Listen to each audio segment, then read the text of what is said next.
David Copperfield by Charles Dickens. Preface to 1850 edition. I do not find it easy to get sufficiently far away from this book, in the first sensations of having finished it, to refer to it with the composure which this formal heading would seem to require. My interest in it is so recent and strong, and my mind is so divided between pleasure and regret. Pleasure in the achievement of a long design, regret in the separation from many companions, that I am in danger of wearying the reader whom I love with personal confidences and private emotions. Besides which, all that I could say of the story, to any purpose, I have endeavored to say in it. It would concern the reader little, perhaps, to know how sorrowfully the pen is laid down at the close of a 2 years' imaginative task, or how an author feels as if he were dismissing some portion of himself into the shadowy world, when a crowd of the creatures of his brain are going from him forever. Yet, I have nothing else to tell, unless indeed I were to confess, which might be of less moment still, that no one can ever believe this narrative in the reading more than I have believed it in the writing. Instead of looking back, therefore, I will look forward. I cannot close this volume more agreeably to myself than with a hopeful glance towards the time when I shall again put forth my 2 green leaves once a month, and with a faithful remembrance of the genial sun and showers that have fallen on these leaves of David Copperfield, and made me happy. London, October 1850. Preface to the Charles Dickens edition. I remarked in the original preface to this book that I did not find it easy to get sufficiently far away from it, in the first sensations of having finished it, to refer to it with the composure which this formal heading would seem to require. My interest in it was so recent and strong, and my mind was so divided between pleasure and regret. Pleasure in the achievement of a long design, regret in the separation from many companions, that I was in danger of wearying the reader with personal confidences and private emotions. Besides which, all that I could have said of the story to any purpose, I had endeavored to say in it. It would concern the reader little, perhaps, to know how sorrowfully the pen is laid down at the close of a 2 years' imaginative task, or how an author feels as if he were dismissing some portion of himself into the shadowy world, when a crowd of the creatures of his brain are going from him forever. Yet, I had nothing else to tell, unless, indeed, I were to confess, which might be of less moment still, that no one can ever believe this narrative in the reading more than I believed it in the writing. So true are these avowals at the present day, that I can now only take the reader into one confidence more. Of all my books, I like this the best. It will be easily believed that I am a fond parent to every child of my fancy, and that no one can ever love that family as dearly as I love them. But, like many fond parents, I have in my heart of hearts a favorite child, and his name is David Copperfield, 1869. The personal history and experience of David Copperfield the Younger. Chapter 1. I am born.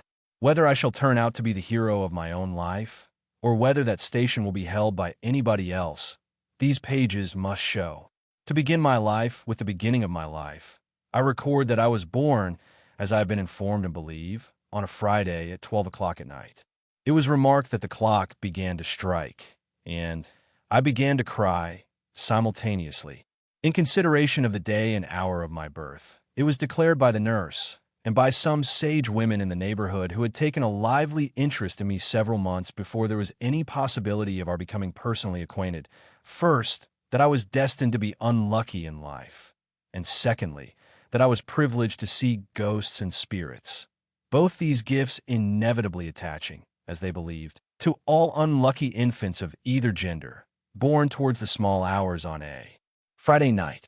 I need say nothing here on the first head, because nothing can show better than my history whether that prediction was verified or falsified by the result. On the second branch of the question, I will only remark that unless I ran through that part of my inheritance while I was still a baby, I have not come into it yet. But I do not at all complain of having been kept out of this property, and if anybody else should be in the present enjoyment of it, he is heartily welcome to keep it. I was born with a call, which was advertised for sale in the newspapers at the low price of 15 guineas. Whether seagoing people were short of money about that time, or were short of faith and preferred cork jackets. I don't know. All I know is that there was but one solitary bidding, and that was from an attorney connected with the bill-broking business who offered £2 in cash and the balance in sherry, but declined to be guaranteed from drowning on any higher bargain. Consequently, the advertisement was withdrawn at a dead loss. For as to sherry, my poor dear mother's own sherry was in the market then, and 10 years afterwards, the call was put up in a raffle down in our part of the country. To 50 members at half a crown a head, the winner to spend 5 shillings. I was present myself, and I remember to have felt quite uncomfortable and confused at a part of myself being disposed of in that way.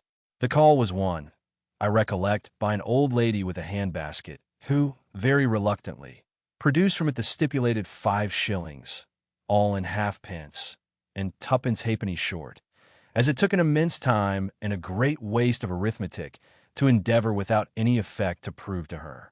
It is a fact which will be long remembered as remarkable down there, that she was never drowned, but died triumphantly in bed at 92. I have understood that it was, to the last, her proudest boast that she never had been on the water in her life, except upon a bridge, and that over her tea, to which she was extremely partial, she, to the last, expressed her indignation at the impiety of mariners and others, who had the presumption to go meandering about the world. It was in vain to represent to her that some conveniences, tea perhaps included, resulted from this objectionable practice. She always returned, with greater emphasis and with an instinctive knowledge of the strength of her objection, "Let us have no meandering." Not to meander myself, at present I will go back to my birth. I was born at Blunderstone, in Suffolk, or thereby, as they say in Scotland. I was a posthumous child. My father's eyes had closed upon the light of this world 6 months, when mine opened on it. There is something strange to me, even now, in the reflection that he never saw me, and something stranger yet in the shadowy remembrance that I have of my first childish associations with his white gravestone in the churchyard, and of the indefinable compassion I used to feel for it lying out alone there in the dark night, when our little parlor was warm and bright with fire and candle, and the doors of our house were, almost cruelly, it seemed to me sometimes, bolted and locked against it. An aunt of my father's, and consequently a great aunt of mine, of whom I shall have more to relate by and by, was the principal magnate of our family. Miss Trotwood, or Miss Betsy, as my poor mother always called her, when she sufficiently overcame her dread of this formidable personage to mention her at all, which was seldom, had been married to a husband younger than herself, who was very handsome, except in the sense of the homely adage, handsome is that handsome does, for he was strongly suspected of having beaten Miss Betsy, and even of having once, on a disputed question of supplies, made some hasty but determined arrangements to throw her out of a 2-pair of stairs window. These evidences of an incompatibility of temper induced Miss Betsy to pay him off and effect a separation by mutual consent. He went to India with his capital, and there, according to a wild legend in our family, he was once seen riding on an elephant in company with a baboon, but I think it must have been a babu or a begum. Anyhow, from India tidings of his death reached home within 10 years. How they affected my aunt, nobody knew, for immediately upon the separation, she took her maiden name again, bought a cottage in a hamlet on the sea-coast a long way off, established herself there as a single woman with one servant, and was understood to live secluded, ever afterwards, in an inflexible retirement. My father had once been a favorite of hers, I believe, but she was mortally affronted by his marriage, on the ground that my mother was a wax doll. She had never seen my mother, but she knew her to be not yet 20. My father and Miss Betsy never met again. He was double my mother's age when he married, and of but a delicate constitution. He died a year afterwards, and, as I have said, 6 months before I came into the world. This was the state of matters on the afternoon of what I may be excused for calling that eventful and important Friday. I can make no claim, therefore, to have known, at that time, how matters stood, or to have any remembrance, founded on the evidence of my own senses, of what follows. My mother was sitting by the fire, but poorly in health, and very low in spirits, looking at it through her tears and desponding heavily about herself and the fatherless little stranger who was already welcomed by some grosses of prophetic pins in a drawer upstairs to a world not at all excited on the subject of his arrival. My mother, I say, was sitting by the fire that bright, windy March afternoon, very timid and sad, and very doubtful of ever coming alive out of the trial that was before her, when, lifting her eyes as she dried them to the window opposite, she saw a strange lady coming up the garden. My mother had a sure foreboding at the second glance that it was Miss Betsy. The setting sun was glowing on the strange lady over the garden fence, and she came walking up to the door with a fell rigidity of figure and composure of countenance that could have belonged to nobody else. When she reached the house, she gave another proof of her identity. My father had often hinted that she seldom conducted herself like any ordinary Christian, and now, instead of ringing the bell, she came and looked in at that identical window, pressing the end of her nose against the glass to that extent that my poor dear mother used to say it became perfectly flat and white in a moment. She gave my mother such a turn that I have always been convinced I am indebted to Miss Betsy for having been born on a Friday. My mother had left her chair in her agitation and gone behind it in the corner. Miss Betsy, looking round the room, slowly and inquiringly, began on the other side and carried her eyes on, like a Saracen's head in a Dutch clock, until they reached my mother. Then she made a frown and a gesture to my mother, like one who was accustomed to be obeyed, to come and open the door. My mother went. "Mrs. David Copperfield, I think," said Miss Betsy, the emphasis referring, perhaps, to my mother's morning weeds and her condition. "Yes," said my mother, faintly. "Miss Trotwood," said the visitor. "You have heard of her, I dare say?" My mother answered she had had that pleasure, and she had a disagreeable consciousness of not appearing to imply that it had been an overpowering pleasure. "Now you see her," said Miss Betsy. My mother bent her head and begged her to walk in. They went into the parlor my mother had come from, the fire in the best room on the other side of the passage not being lighted. Not having been lighted, indeed, since my father's funeral, and when they were both seated and Miss Betsy said nothing, my mother, after vainly trying to restrain herself, began to cry. "Oh, tut, tut, tut," said Miss Betsy in a hurry. "Don't do that. Come, come." My mother couldn't help it notwithstanding, so she cried until she had had her cry out. "Take off your cap, child," said Miss Betsy, "and let me see you." My mother was too much afraid of her to refuse compliance with this odd request, if she had any disposition to do so. Therefore she did as she was told, and did it with such nervous hands that her hair, which was luxuriant and beautiful, fell all about her face. "Why, bless my heart," exclaimed Miss Betsy, "you are a very baby." My mother was, no doubt, unusually youthful in appearance even for her years. She hung her head, as if it were her fault, poor thing, and said, sobbing, that indeed she was afraid she was but a childish widow, and would be but a childish mother if she lived. In a short pause which ensued, she had a fancy that she felt Miss Betsy touch her hair, and that with no ungentle hand. But, looking at her, in her timid hope, she found that lady sitting with the skirt of her dress tucked up, her hands folded on one knee, and her feet upon the fender, frowning at the fire. "In the name of heaven," said Miss Betsy, suddenly, "why rookery?" "Do you mean the house, ma'am?" asked my mother. "Why rookery?" said Miss Betsy. "Cookery would have been more to the purpose if you had had any practical ideas of life, either of you." "The name was Mr. Copperfield's choice," returned my mother. "When he bought the house, he liked to think that there were rooks about it. The evening wind made such a disturbance just now, among some tall old elm trees at the bottom of the garden, that neither my mother nor Miss Betsy could forbear glancing that way, as the elms bent to one another, like giants who were whispering secrets, and after a few seconds of such repose, fell into a violent flurry, tossing their wild arms about, as if their late confidences were really too wicked for their peace of mind, some weather-beaten ragged old rooks' nests, burdening their higher branches, swung like wrecks upon a stormy sea. "Where are the birds?" asked Miss Betsy. My mother had been thinking of something else. "The rooks. What has become of them?" asked Miss Betsy. There have not been any since we have lived here, said my mother. We thought, Mr. Copperfield thought, it was quite a large rookery, but the nests were very old ones, and the birds have deserted them a long while. David Copperfield all over, cried Miss Betsy. David Copperfield from head to foot calls a house a rookery when there's not a rook near it, and takes the birds on trust because he sees the nests. Mr. Copperfield, returned my mother, is dead, and if you dare to speak unkindly of him to me. My poor dear mother, I suppose, had some momentary intention of committing an assault and battery upon my aunt, who could easily have settled her with one hand, even if my mother had been in far better training for such an encounter than she was that evening. But it passed with the action of rising from her chair, and she sat down again very meekly and fainted.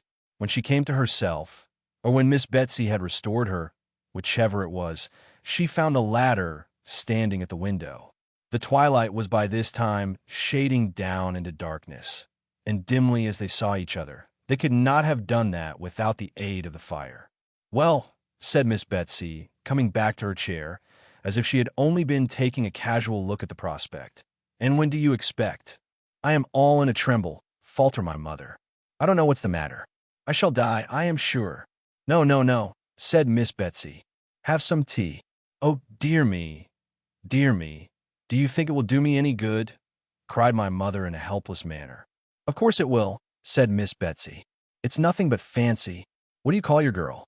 I don't know that it will be a girl. Yet, ma'am, said my mother innocently. Bless the baby, exclaimed Miss Betsy, unconsciously quoting the second sentiment of the pincushion in the drawer upstairs, but applying it to my mother instead of me. I don't mean that. I mean your servant girl. Peggotty, said my mother. Peggotty, repeated Miss Betsy, with some indignation. Do you mean to say, child, that any human being has gone into a Christian church and got herself named Peggotty? It's her surname, said my mother faintly. Mr. Copperfield called her by it, because her Christian name was the same as mine. Here, Peggotty, cried Miss Betsy, opening the parlor door. Your mistress is a little unwell. Don't dawdle. Having issued this mandate with as much potentiality as if she had been a recognized authority in the house ever since it had been a house, and having looked out to confront the amazed Peggotty coming along the passage with a candle at the sound of a strange voice, Miss Betsy shut the door again and sat down as before, with her feet on the fender, the skirt of her dress tucked up, and her hands folded on one knee. You were speaking about its being a girl, said Miss Betsy. I have no doubt it will be a girl. I have a presentiment that it must be a girl. Now, child, from the moment of the birth of this girl. Perhaps, boy, my mother took the liberty of putting in. I tell you I have a presentiment that it must be a girl, returned Miss Betsy. Don't contradict. From the moment of this girl's birth, child, I intend to be her friend. I intend to be her godmother, and I beg you'll call her Betsy Trotwood Copperfield. There must be no mistakes in life with this Betsy Trotwood. There must be no trifling with her affections. Poor dear. She must be well brought up, and well guarded from reposing any foolish confidences where they are not deserved. I must make that M.Y. care. There was a twitch of Miss Betsy's head, after each of these sentences, as if her own old wrongs were working within her, and she repressed any plainer reference to them by strong constraint. So my mother suspected, at least, as she observed her by the low glimmer of the fire, too much scared by Miss Betsy, too uneasy in herself, and too subdued and bewildered altogether to observe anything very clearly or to know what to say. And was David good to you, child? Asked Miss Betsy, when she had been silent for a little while, and these motions of her head had gradually ceased. Were you comfortable together? We were very happy, said my mother. Mr. Copperfield was only too good to me. What? He spoilt you, I suppose, returned Miss Betsy. For being quite alone and dependent on myself in this rough world again. Yes, I fear he did indeed, sobbed my mother. Well, don't cry, said Miss Betsy. You were not equally matched, child, if any two people can be equally matched. And so I asked the question. You were an orphan, weren't you? Yes. And a governess? I was nursery governess in a family where Mr. Copperfield came to visit. Mr. Copperfield was very kind to me, and took a great deal of notice of me and paid me a good deal of attention and at last proposed to me. And I accepted him. And so we were married, said my mother simply. Huh, poor baby, mused Miss Betsy, with her frown still bent upon the fire. Do you know anything? I beg your pardon, ma'am, faltered my mother. About keeping house, for instance, said Miss Betsy. Not much, I fear, returned my mother. Not so much as I could wish. But Mr. Copperfield was teaching me. Much he knew about it himself, said Miss Betsy in a parenthesis. And I hope I should have improved, being very anxious to learn, and he very patient to teach me. If the great misfortune of his death, my mother broke down again here, and could get no farther. Well, well, said Miss Betsy. I kept my housekeeping book regularly, and balanced it with Mr. Copperfield every night, cried my mother in another burst of distress, and breaking down again. Well, well, said Miss Betsy. Don't cry any more. And I am sure we never had a word of difference respecting it, except when Mr. Copperfield objected to my 3s and 5s being too much like each other, or to my putting curly tails to my 7s and 9s, resumed my mother in another burst, and breaking down again. You'll make yourself ill, said Miss Betsy, and you know that will not be good either for you or for my goddaughter. Come, you mustn't do it. This argument had some share in quieting my mother, though her increasing indisposition had a larger one. There was an interval of silence, only broken by Miss Betsy's occasionally ejaculating "ha," as she sat with her feet upon the fender. David had bought an annuity for himself with his money. I know, said she, by and by. What did he do for you? Mr. Copperfield, said my mother, answering with some difficulty, was so considerate and good as to secure the reversion of a part of it to me. How much? Asked Miss Betsy. £105 a year, said my mother. He might have done worse, said my aunt. The word was appropriate to the moment. My mother was so much worse that Peggotty, coming in with the tea-board and candles, and seeing at a glance how ill she was, as Miss Betsy might have done sooner if there had been light enough, conveyed her upstairs to her own room with all speed, and immediately dispatched him Peggotty, her nephew, who had been for some days past secreted in the house, unknown to my mother, as a special messenger in case of emergency, to fetch the nurse and doctor. Those allied powers were considerably astonished, when they arrived within a few minutes of each other, to find an unknown lady of portentous appearance, sitting before the fire, with her bonnet tied over her left arm, stopping her ears with jeweler's cotton. Peggotty knowing nothing about her, and my mother saying nothing about her, she was quite a mystery in the parlor, and the fact of her having a magazine of jeweler's cotton in her pocket, and sticking the article in her ears in that way, did not detract from the solemnity of her presence. The doctor having been upstairs and come down again, and having satisfied himself, I suppose, that there was a probability of this unknown lady and himself having to sit there, face to face for some hours, laid himself out to be polite and social. He was the meekest of his sex, the mildest of little men. He sidled in and out of a room to take up the less space. He walked as softly as the ghost in Hamlet, and more slowly. He carried his head on one side, partly in modest appreciation of himself, partly in modest propitiation of everybody else. It is nothing to say that he hadn't a word to throw at a dog. He couldn't have thrown a word at a mad dog. He might have offered him one gently, or half a one, or a fragment of one, for he spoke as slowly as he walked, but he wouldn't have been rude to him, and he couldn't have been quick with him for any earthly consideration. Mr. Chillip, looking mildly at my aunt with his head on one side, and making her a little bow, said, in allusion to the jeweler's cotton, as he softly touched his left ear, "Some local irritation, ma'am?" "What?"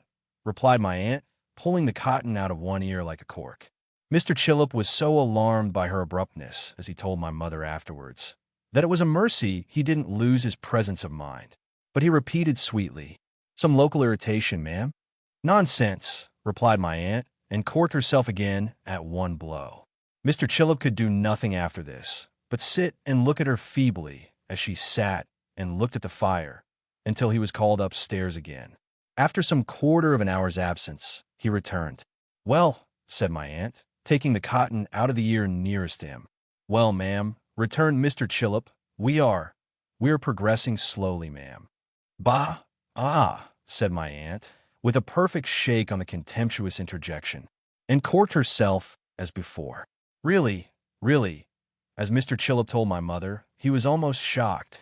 Speaking in a professional point of view alone, he was almost shocked. But he sat and looked at her, notwithstanding, for nearly 2 hours, as she sat looking at the fire, until he was again called out. After another absence, he again returned. "Well," said my aunt, taking out the cotton on that side again. "Well, ma'am," returned Mr. Chillip, we are progressing slowly, ma'am." "Yeah," said my aunt, with such a snarl at him that Mr. Chillip absolutely could not bear it.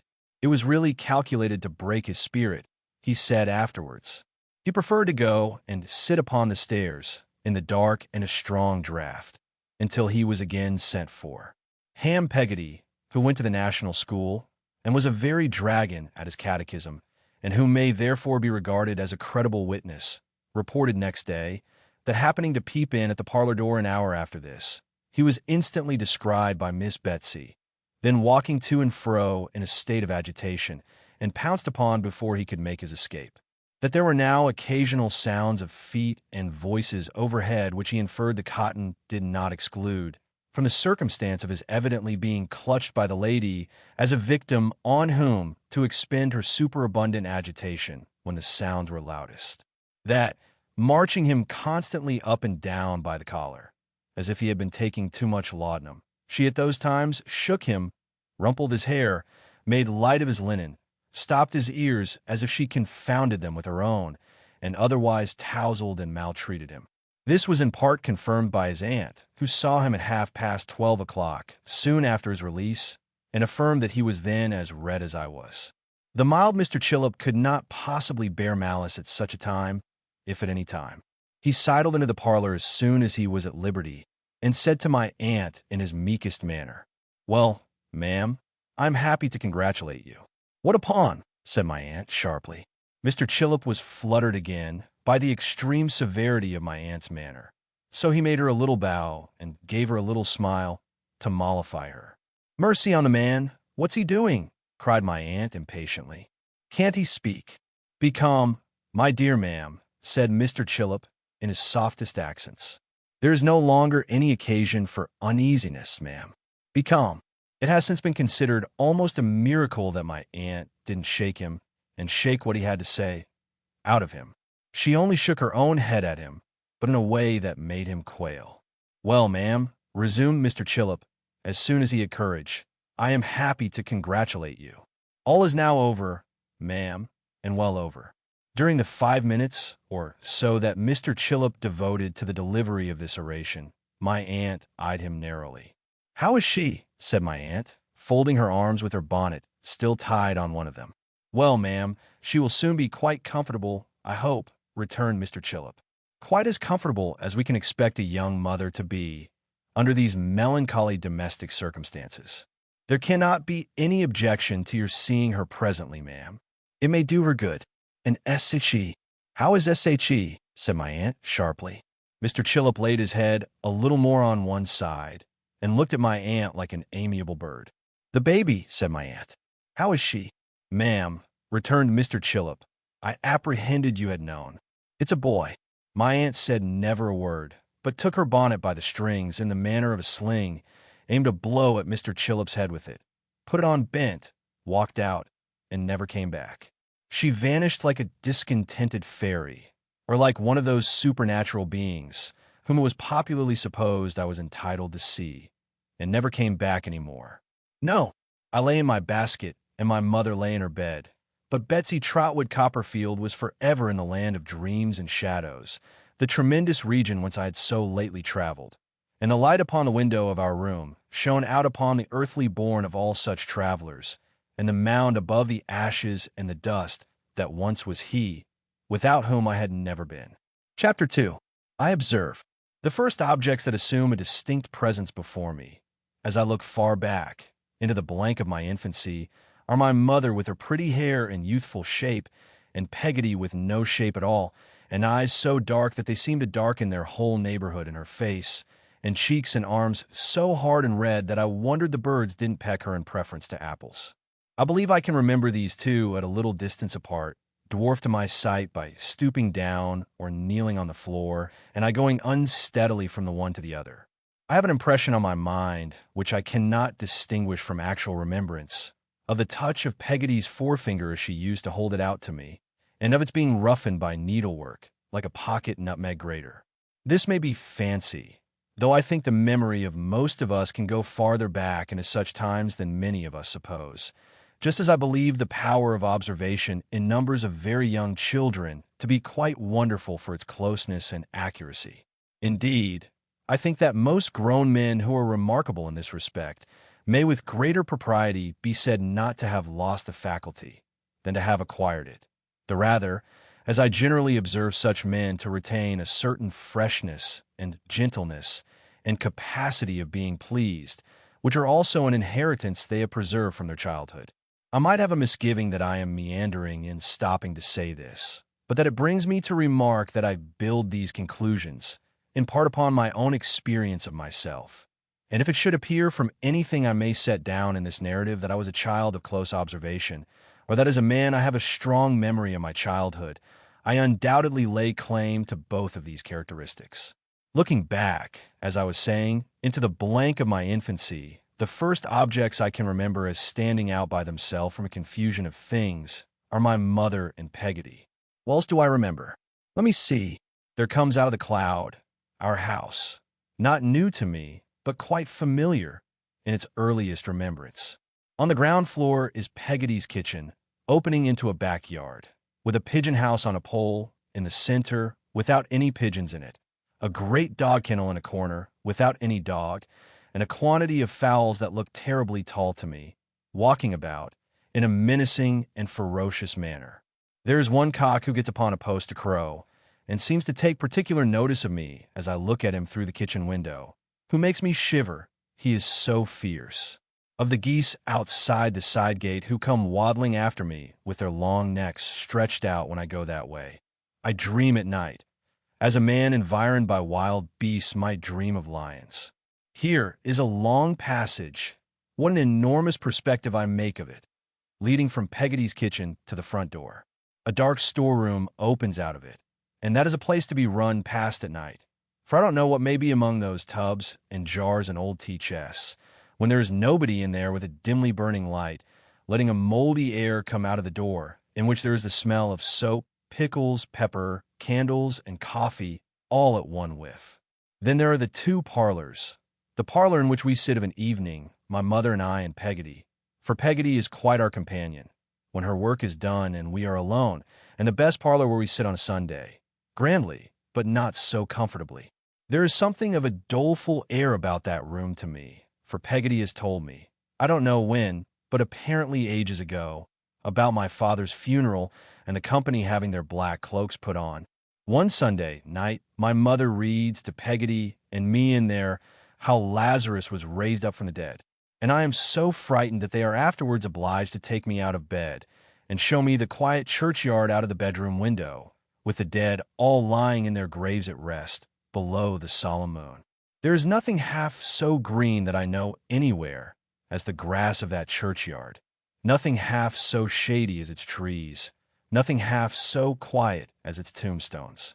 The sheep are feeding there when I kneel up early in the morning in my little bed in a closet within my mother's room to look out at it, and I see the red light shining on the sundial, and think within myself, is the sundial glad, I wonder, that it can tell the time again?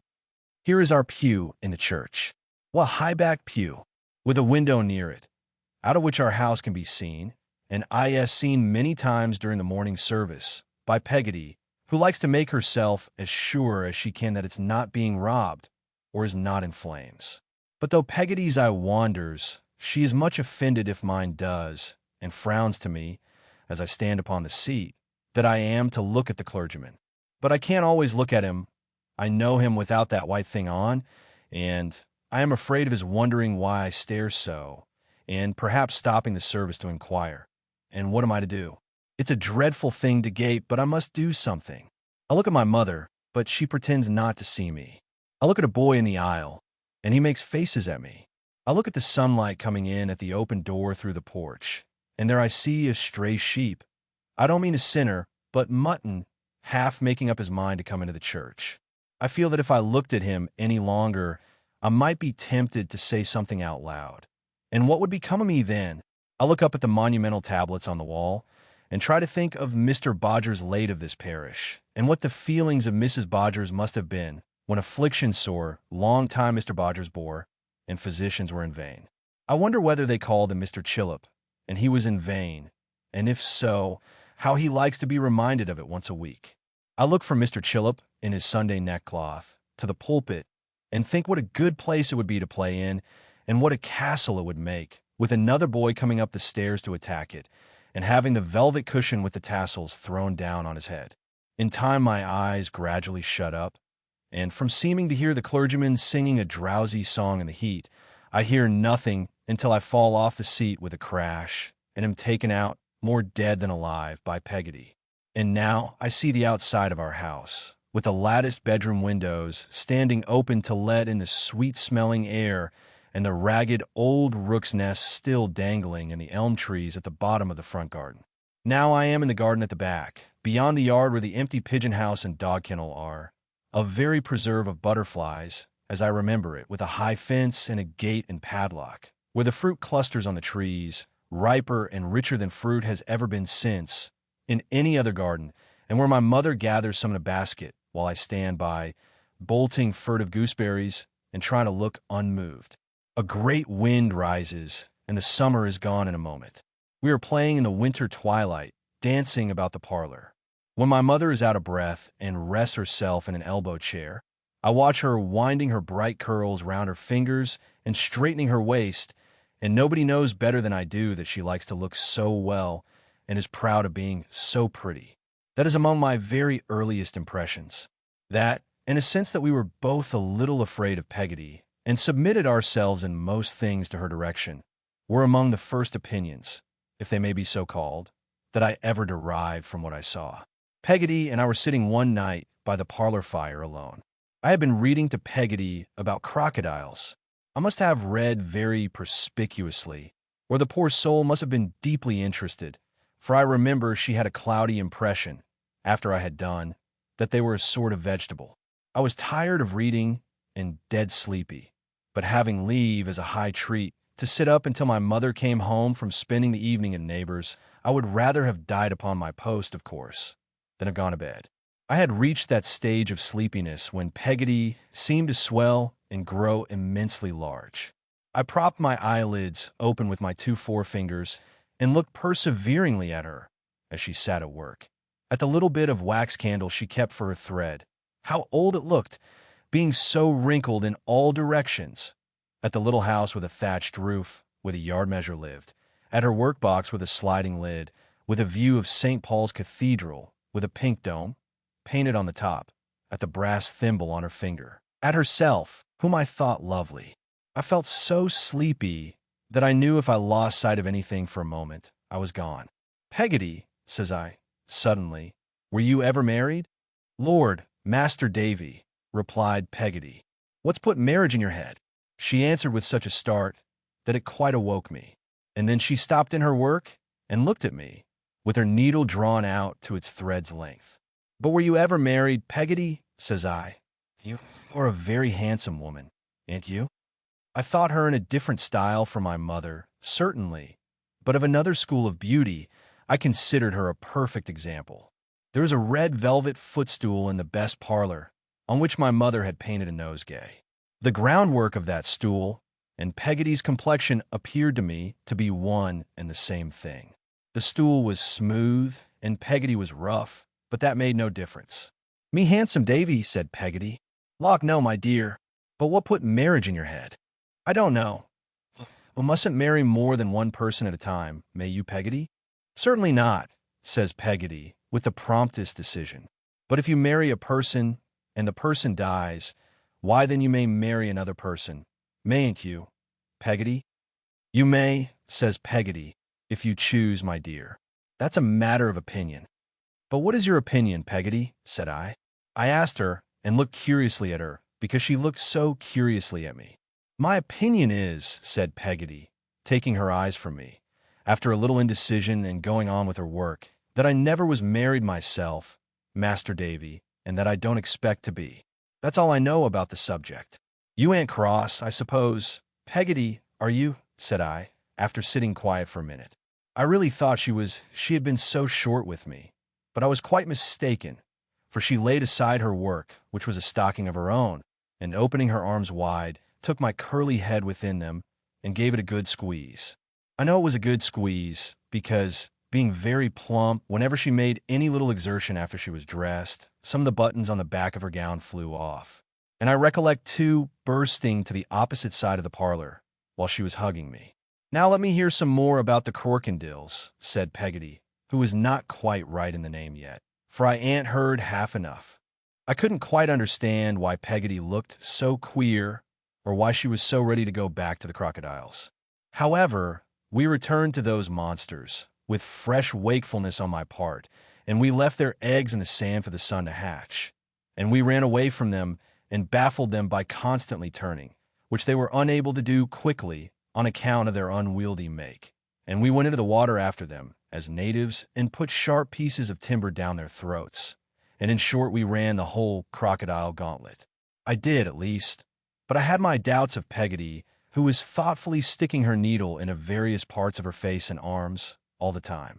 We had exhausted the crocodiles and begun with the alligators when the garden bell rang. We went out to the door, and there was my mother, looking unusually pretty, I thought, and with her a gentleman with beautiful black hair and whiskers, who had walked home with us from church last Sunday. As my mother stooped down on the threshold to take me in her arms and kiss me, the gentleman said I was a more highly privileged little fellow than a monarch, or something like that. For my later understanding comes, I am sensible to my aid here. What does that mean? I asked him over his shoulder. He patted me on the head, but somehow I didn't like him or his deep voice, and I was jealous that his hand should touch my mother's in touching me, which it did. I put it away as well as I could. "Oh, Davy," remonstrated my mother. "Dear boy," said the gentleman, "I cannot wonder at his devotion. I never saw such a beautiful color on my mother's face before." She gently chid me for being rude, and, keeping me close to her shawl, turned to thank the gentleman for taking so much trouble as to bring her home. She put out her hand to him as she spoke, and, as he met it with his own, she glanced, I thought, at me. "Let us say good night, my fine boy," said the gentleman. When he had bent his head, I saw him, over my mother's little glove. "Good night," said I. "Come, let us be the best friends in the world," said the gentleman, laughing. "Shake hands." My right hand was in my mother's left, so I gave him the other. "Why, that's the wrong hand, Davy," laughed the gentleman. My mother drew my right hand forward, but I was resolved, for my former reason, not to give it him, and I did not. I gave him the other, and he shook it heartily, and said I was a brave fellow, and went away. At this minute, I see him turn round in the garden, and give us a last look with his ill-omened black eyes before the door was shut. Peggotty, who had not said a word or moved a finger, secured the fastenings instantly, and we all went into the parlor. My mother, contrary to her usual habit, instead of coming to the elbow chair by the fire, remained at the other end of the room, and sat singing to herself. "Hope you have had a pleasant evening, ma'am," said Peggotty, standing as stiff as a barrel in the center of the room, with a candlestick in her hand. "Much obliged to you, Peggotty," returned my mother, in a cheerful voice. "I have had a very pleasant evening." "A stranger or so makes an agreeable change," suggested Peggotty. "A very agreeable change, indeed," returned my mother, Peggotty continuing to stand motionless in the middle of the room, and my mother resuming her singing. I fell asleep, though I was not so sound asleep but that I could hear voices without hearing what they said. When I half awoke from this uncomfortable doze, I found Peggotty and my mother both in tears, and both talking. "Not such a one as this, Mr. Copperfield wouldn't have liked," said Peggotty. "That I say, and that I swear." "Good heavens!" cried my mother. "You'll drive me mad. Was ever any poor girl so ill-used by her servants as I am? Why do I do myself the injustice of calling myself a girl? Have I never been married, Peggotty?" "God knows you have, ma'am," returned Peggotty. "Then, how can you dare?" said my mother. I don't mean how can you dare, Peggotty, but how can you have the heart to make me so uncomfortable and say such bitter things to me, when you are well aware that I haven't, out of this place, a single friend to turn to? The more's the reason, returned Peggotty, for saying that it won't do. No, that won't do. No, no prize can make it do. No. I thought Peggotty would have thrown the candlestick away. She was so emphatic with it. How can you be so aggravating, said my mother, shedding more tears than before, as to talk in such an unjust manner? How can you go on as if it was all settled and arranged, Peggotty, when I tell you over and over again, you cruel thing, that beyond the commonest civilities nothing has passed?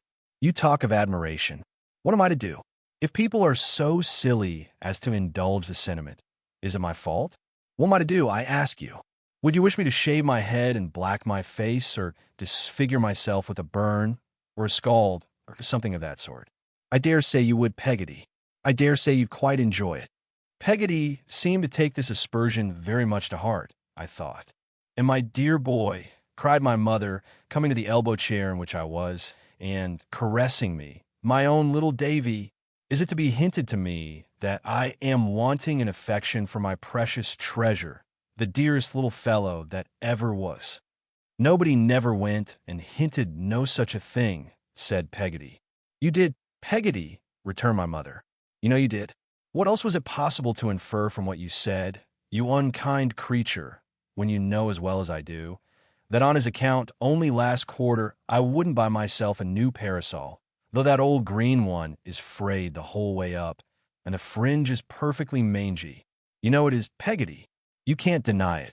Then, turning affectionately to me, with her cheek against mine, am I a naughty mamma to you, Davy? Am I a nasty, cruel, selfish, bad mamma? Say I am, my child. Say yes, dear boy, and Peggotty will love you. And Peggotty's love is a great deal better than mine, Davy. I don't love you at all, do I? At this, we all fell a-crying together. I think I was the loudest of the party, but I am sure we were all sincere about it. I was quite heartbroken myself, and am afraid that in the first transports of wounded tenderness, I called Peggotty a beast. That honest creature was in deep affliction, I remember, and must have become quite buttonless on the occasion, for a little volley of those explosives went off, when, after having made it up with my mother, she kneeled down by the elbow chair and made it up with me. We went to bed, greatly dejected. My sobs kept waking me for a long time, and when one very strong sob quite hoisted me up in bed, I found my mother sitting on the coverlet and leaning over me.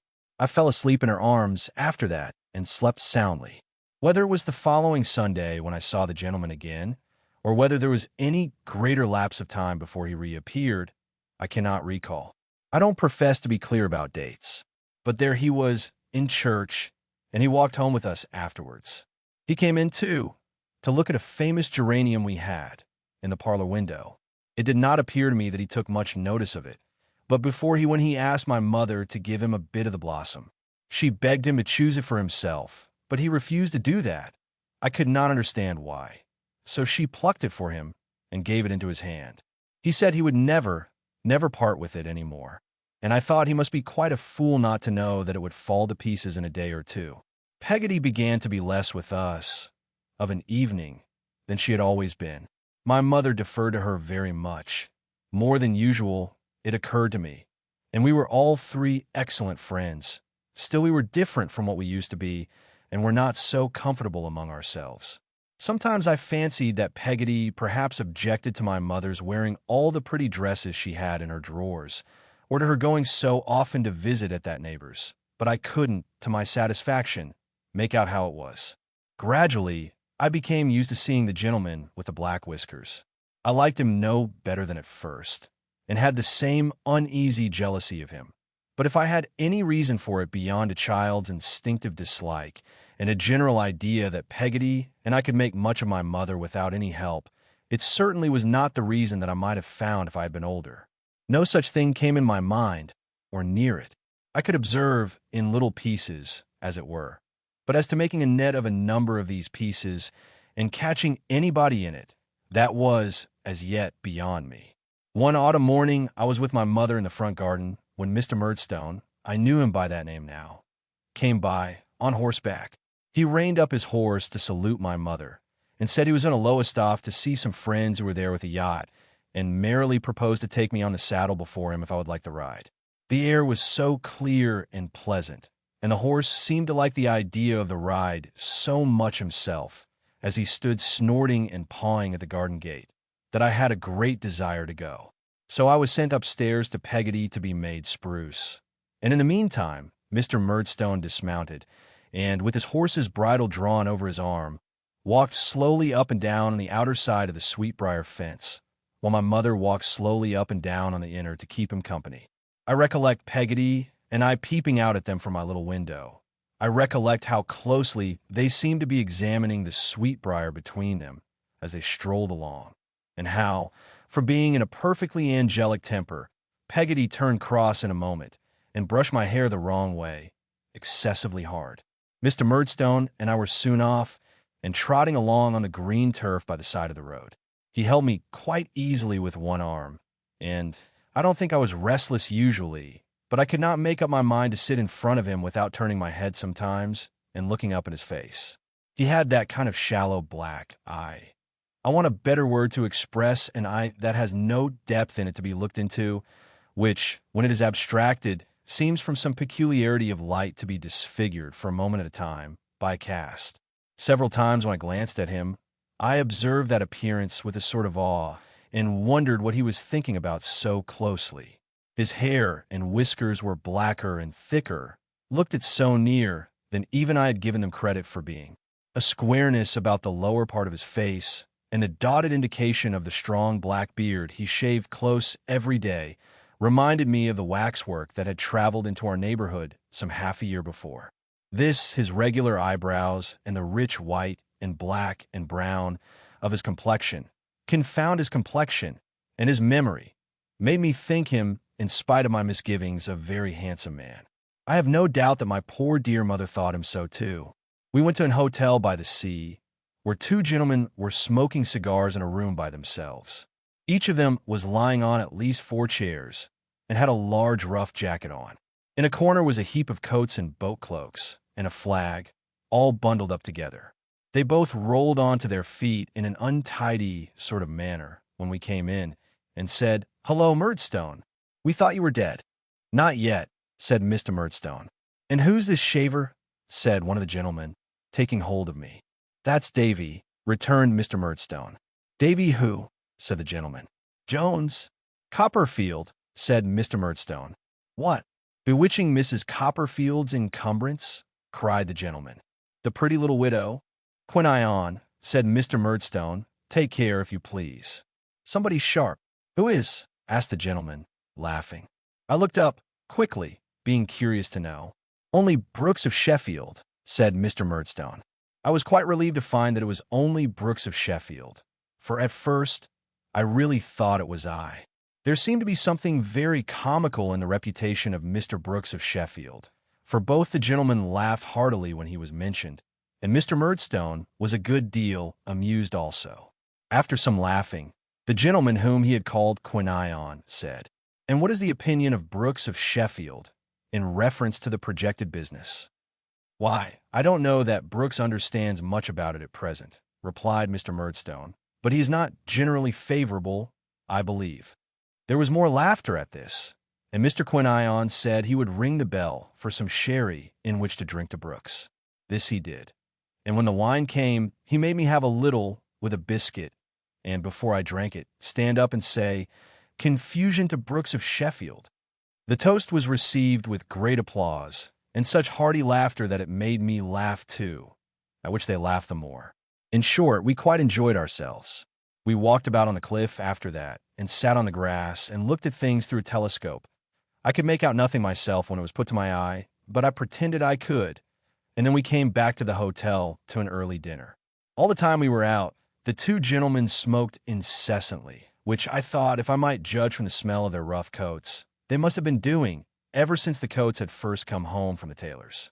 I must not forget that we went on board the yacht, where they all three descended into the cabin and were busy with some papers. I saw them quite hard at work when I looked down through the open skylight. They left me, during this time, with a very nice man with a very large head of red hair and a very small shiny hat upon it, who had got a crossbarred shirt or waistcoat on, with Skylark in capital letters across the chest. I thought it was his name, and that as he lived on board ship and hadn't a street door to put his name on, he put it there instead. But when I called him Mr. Skylark, he said it meant the vessel. I observed all day that Mr. Murdstone was graver and steadier than the two gentlemen. They were very gay and careless. They joked freely with one another, but seldom with him. It appeared to me that he was more clever and cold than they were, and that they regarded him with something of my own feeling. I remarked that, once or twice when Mr. Quinion was talking, he looked at Mr. Murdstone sideways, as if to make sure of his not being displeased, and that once when Mr. Passnage, the other gentleman, was in high spirits, he trod upon his foot, and gave him a secret caution with his eyes, to observe Mr. Murdstone, who was sitting stern and silent. Nor do I recollect that Mr. Murdstone laughed at all that day, except at the Sheffield joke, and that, by the by, was his own. We went home early in the evening. It was a very fine evening, and my mother and he had another stroll by the Sweetbriar while I was sent in to get my tea. When he was gone, my mother asked me all about the day I had had, and what they had said and done. I mentioned what they had said about her, and she laughed and told me they were impudent fellows who talked nonsense, but I knew it pleased her. I knew it quite as well as I know it now. I took the opportunity of asking if she was at all acquainted with Mr. Brooks of Sheffield, but she answered no, only she supposed he must be a manufacturer in the knife and fork way. Can I say of her face, altered as I have reason to remember it, perished as I know it is, that it is gone, when here it comes before me at this instant, as distinct as any face that I may choose to look on in a crowded street? Can I say of her innocent and girlish beauty, that it faded and was no more when its breath falls on my cheek now, as it fell that night? Can I say she ever changed when my remembrance brings her back to life? Thus only, and truer to its loving youth than I have been, or man ever is, still holds fast what it cherished then. I write of her just as she was when I had gone to bed after this talk, and she came to bid me good night. She kneeled down playfully by the side of the bed, and laying her chin upon her hands, and laughing, said, "What was it they said, Davy? Tell me again. I can't believe it." "Bewitching," I began. My mother put her hands upon my lips to stop me. "It was never bewitching," she said, laughing. "It never could have been bewitching, Davy. Now I know it wasn't." "Yes, it was bewitching, Mrs. Copperfield," I repeated stoutly. "And pretty." No, it was never pretty." "Not pretty," interposed my mother, laying her fingers on my lips again. "Yes, it was. Pretty little widow." "What foolish, impudent creatures!" cried my mother, laughing and covering her face. "What ridiculous men, ain't they? Davy dear." "Well, Ma, don't tell Peggotty. She might be angry with them." "I am dreadfully angry with them myself, but I would rather Peggotty didn't know."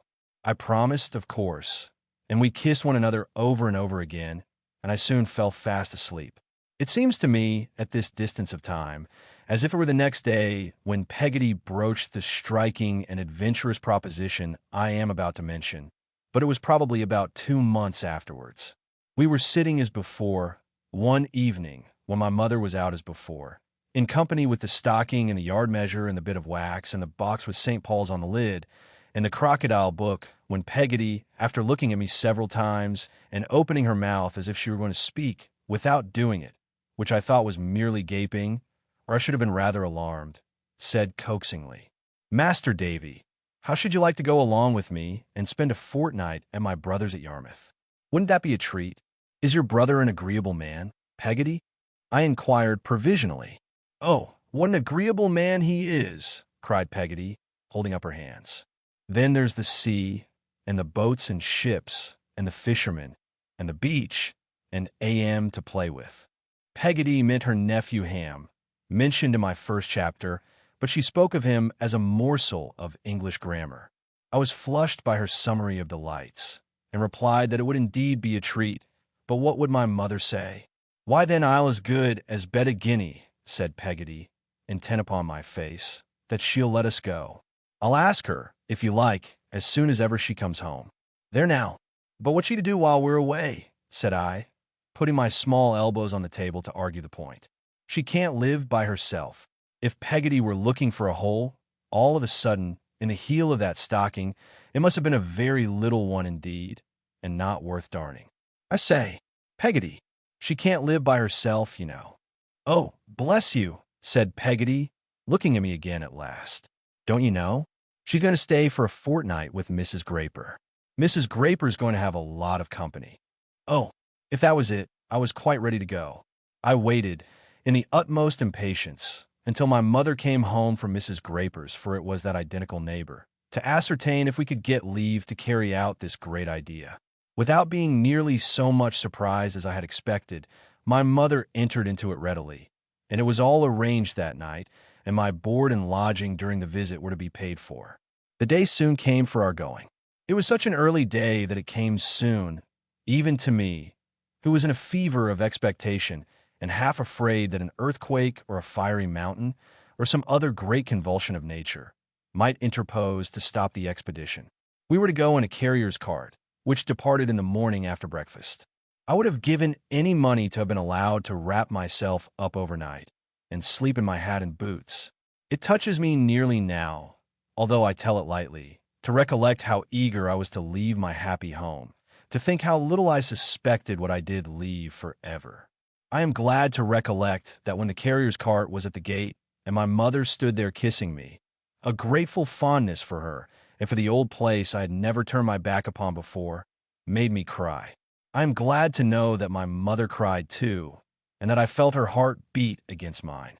I am glad to recollect that when the carrier began to move, my mother ran out at the gate and called to him to stop, that she might kiss me once more.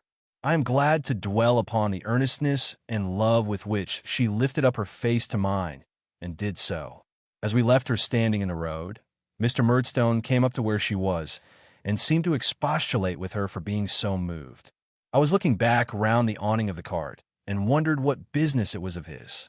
Peggotty, who was also looking back on the other side, seemed anything but satisfied, as the face she brought back in the cart denoted.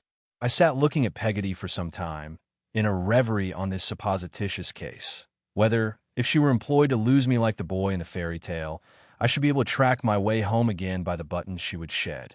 Chapter 3. I have a change.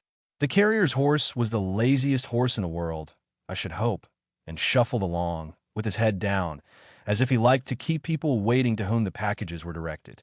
I fancied, indeed, that he sometimes chuckled audibly over this reflection, but the carrier said he was only troubled with a cough. The carrier had a way of keeping his head down, like his horse, and of drooping sleepily forward as he drove, with one of his arms on each of his knees. I say drove, but it struck me that the cart would have gone to Yarmouth quite as well without him, for the horse did all that. And as to conversation, he had no idea of it but whistling. Peggotty had a basket of refreshments on her knee, which would have lasted us out handsomely if we had been going to London by the same conveyance. We ate a good deal, and slept a good deal.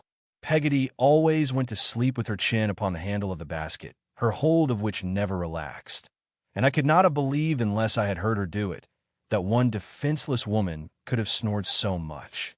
We made so many deviations up and down lanes, and were such a long time delivering a bedstead at a public house and calling at other places, that I was quite tired and very glad when we saw Yarmouth. It looked rather spongy and soppy, I thought, as I carried my eye over the great dull waste that lay across the river. I could not help wondering, if the world were really as round as my geography book said, how any part of it came to be so flat. But I reflected that Yarmouth might be situated at one of the poles, which would account for it.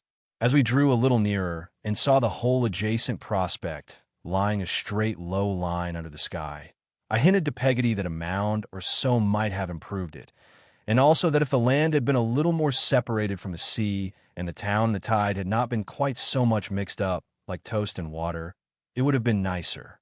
But Peggotty said, with greater emphasis than usual, that we must take things as we found them, and that for her part, she was proud to call herself a Yarmouth bloater. When we got into the street, which was strange enough to me, and smelt the fish and pitch and oakum and tar, and saw the sailors walking about, and the carts jingling up and down over the stones, I felt that I had done so busy a place an injustice, and said as much to Peggotty, who heard my expressions of delight with great complacency, and told me it was well known, I suppose to those who had the good fortune to be born bloaters, that Yarmouth was, upon the whole, the finest place in the universe. "Here's my A.M.," screamed Peggotty, growed out of knowledge. He was waiting for us, in fact, at the public house, and asked me how I found myself, like an old acquaintance. I did not feel, at first, that I knew him as well as he knew me, because he had never come to our house since the night I was born, and naturally he had the advantage of me. But our intimacy was much advanced by his taking me on his back to carry me home. He was now a huge, strong fellow of 6 feet high, broad in proportion, and round-shouldered, but with a simpering boy's face and curly light hair that gave him quite a sheepish look. He was dressed in a canvas jacket and a pair of such very stiff trousers that they would have stood quite as well alone, without any legs in them. And you couldn't so properly have said he wore a hat, as that he was covered in a top, like an old building, with something pitchy. Him carrying me on his back and a small box of ours under his arm, and Peggotty carrying another small box of ours, we turned down lanes bestrewn with bits of chips and little hillocks of sand, and went past gasworks, rope walks, boat builders' yards, shipwrights' yards, shipbreakers' yards, caulkers' yards, riggers' lofts, smiths' forges, and a great litter of such places, until we came out upon the dull waste I had already seen at a distance, when Ham said, "Yon's our house, Mossar Davy." I looked in all directions, as far as I could stare over the wilderness, and away at the sea, and away at the river, but no house could I make out. There was a black barge, or some other kind of superannuated boat, not far off, high and dry on the ground, with an iron funnel sticking out of it for a chimney, and smoking very cosily, but nothing else in the way of a habitation that was visible to me. "That's not it," said I. "That ship-looking thing?" "That's it, Mossar Davy," returned Ham. If it had been Aladdin's palace, roc's egg and all, I suppose I could not have been more charmed with the romantic idea of living in it. There was a delightful door cut in the side, and it was roofed in, and there were little windows in it. But the wonderful charm of it was that it was a real boat which had no doubt been upon the water hundreds of times, and which had never been intended to be lived in on dry land. That was the captivation of it to me. If it had ever been meant to be lived in, I might have thought it small, or inconvenient, or lonely, but never having been designed for any such use, it became a perfect abode. It was beautifully clean inside, and as tidy as possible. There was a table, and a Dutch clock, and a chest of drawers, and on the chest of drawers there was a tea tray with a painting on it of a lady with a parasol taking a walk with a military-looking child who was trundling a hoop. The tray was kept from tumbling down by a Bible, and the tray, if it had tumbled down, would have smashed a quantity of cups and saucers and a teapot that were grouped around the book. On the walls there were some common colored pictures, framed and glazed, of scripture subjects, such as I have never seen since in the hands of peddlers, without seeing the whole interior of Peggotty's brother's house again, at one view. Abraham in red, going to sacrifice Isaac in blue, and Daniel in yellow cast into a den of green lions, were the most prominent of these. Over the little mantel shelf was a picture of the Sarah Jane lugger, built at Sunderland, with a real little wooden stern stuck onto it. A work of art, combining composition with carpentry, which I consider to be one of the most enviable possessions that the world could afford.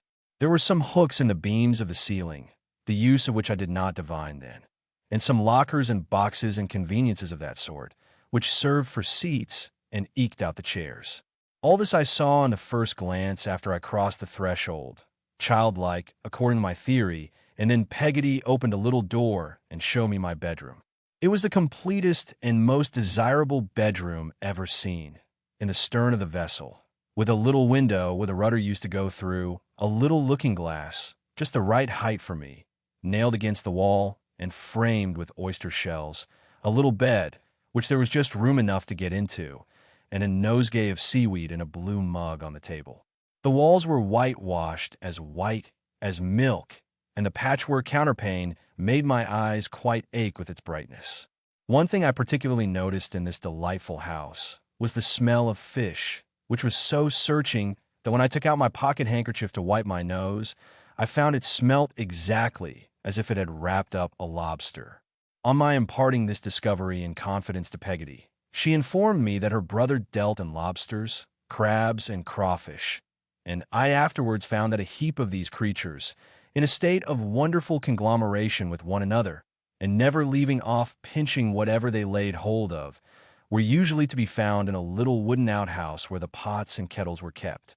We were welcomed by a very civil woman in a white apron, whom I had seen curtsying at the door when I was on Ham's back, about a quarter of a mile off.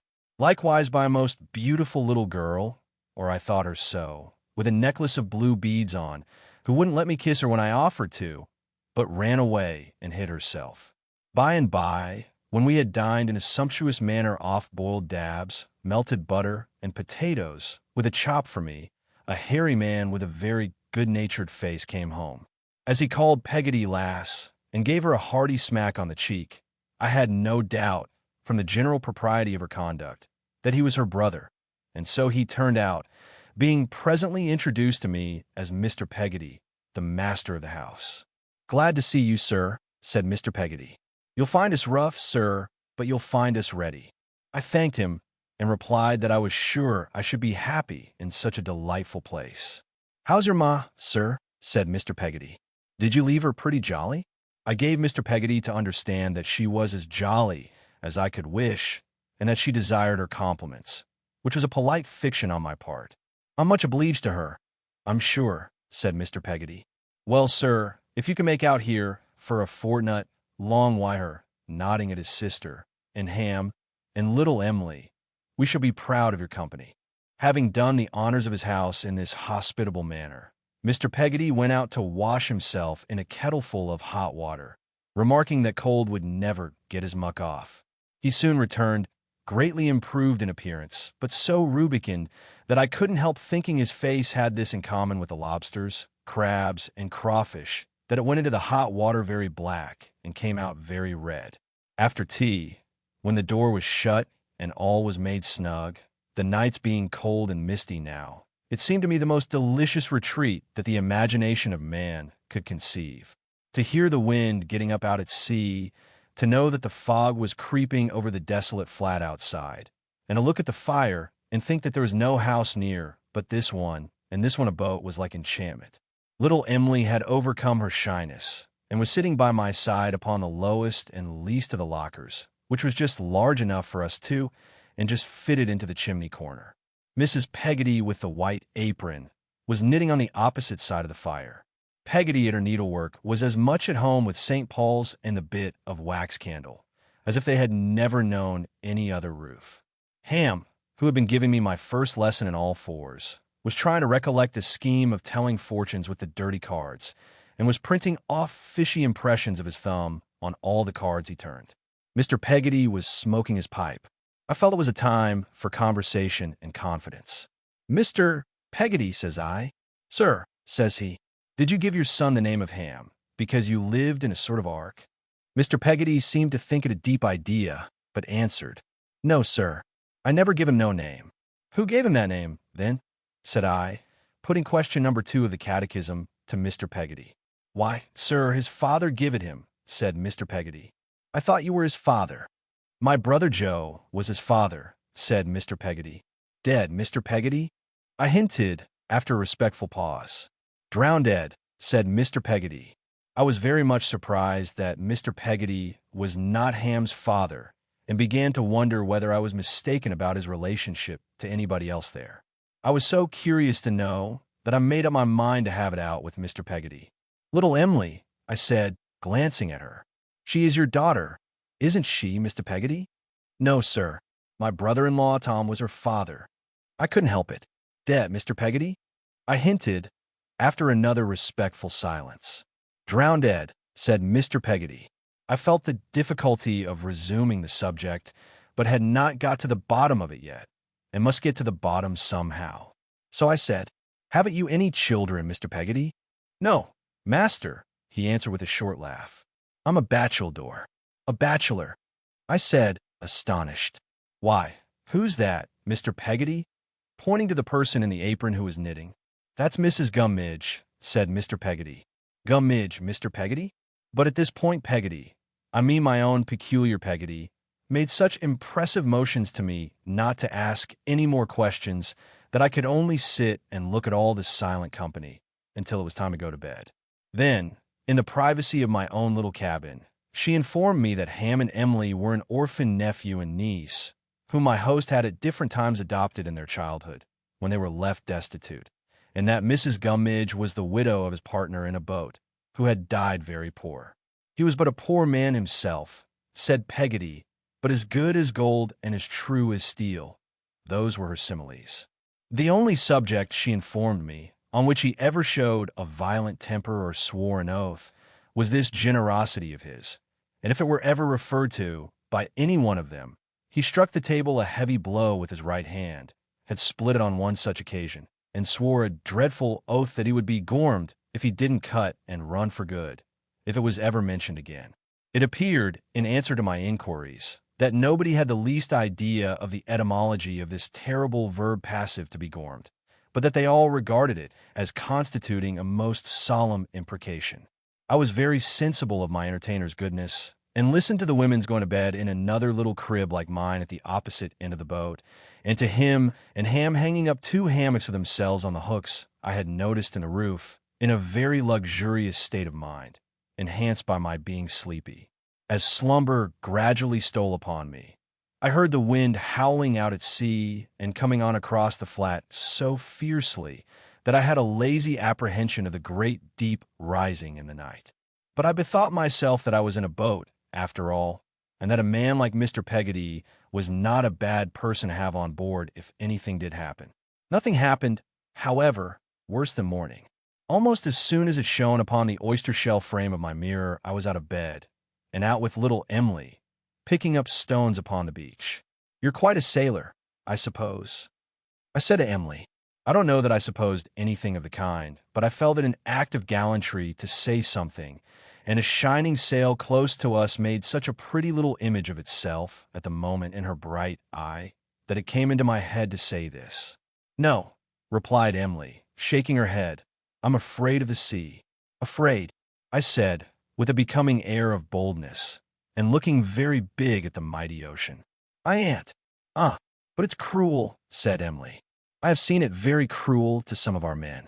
I have seen it tear a boat as big as our house, all to pieces. I hope it wasn't the boat that father was drowned dead in," said Emily. "No, not that one. I never see that boat." "Nor him?" I asked her. Little Emily shook her head. "Not to remember. Here was a coincidence." I immediately went into an explanation how I had never seen my own father, and how my mother and I had always lived by ourselves in the happiest state imaginable, and lived so then, and always meant to live so, and how my father's grave was in the churchyard near our house, and shaded by a tree, beneath the boughs of which I had walked and heard the birds sing many a pleasant morning. But there were some differences between Emily's orphanhood and mine, it appeared. She had lost her mother before her father, and where her father's grave was no one knew, except that it was somewhere in the depths of the sea. "Besides," said Emily, as she looked about for shells and pebbles, "your father was a gentleman and your mother is a lady, and my father was a fisherman and my mother was a fisherman's daughter, and my Uncle Dan is a fisherman." "Dan is Mr. Peggotty, is he?" said I. "Uncle Dan, yonder," answered Emily, nodding at the boathouse. "Yes, I mean him. He must be very good, I should think." "Good," said Emily. "If I was ever to be a lady, I'd give him a sky-blue coat with diamond buttons, nankeen trousers, a red velvet waistcoat, a cocked hat, a large gold watch, a silver pipe, and a box of money."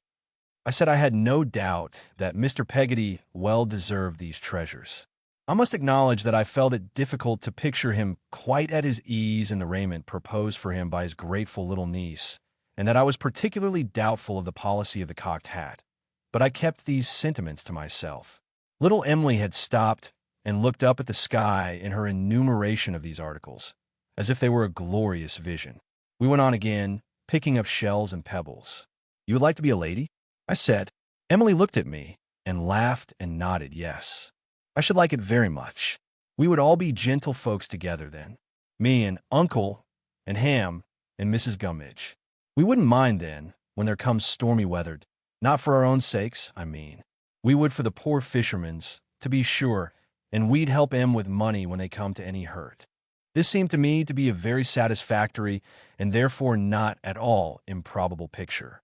I expressed my pleasure in the contemplation of it, and little Emily was emboldened to say, shyly, "Don't you think you are afraid of the sea now?"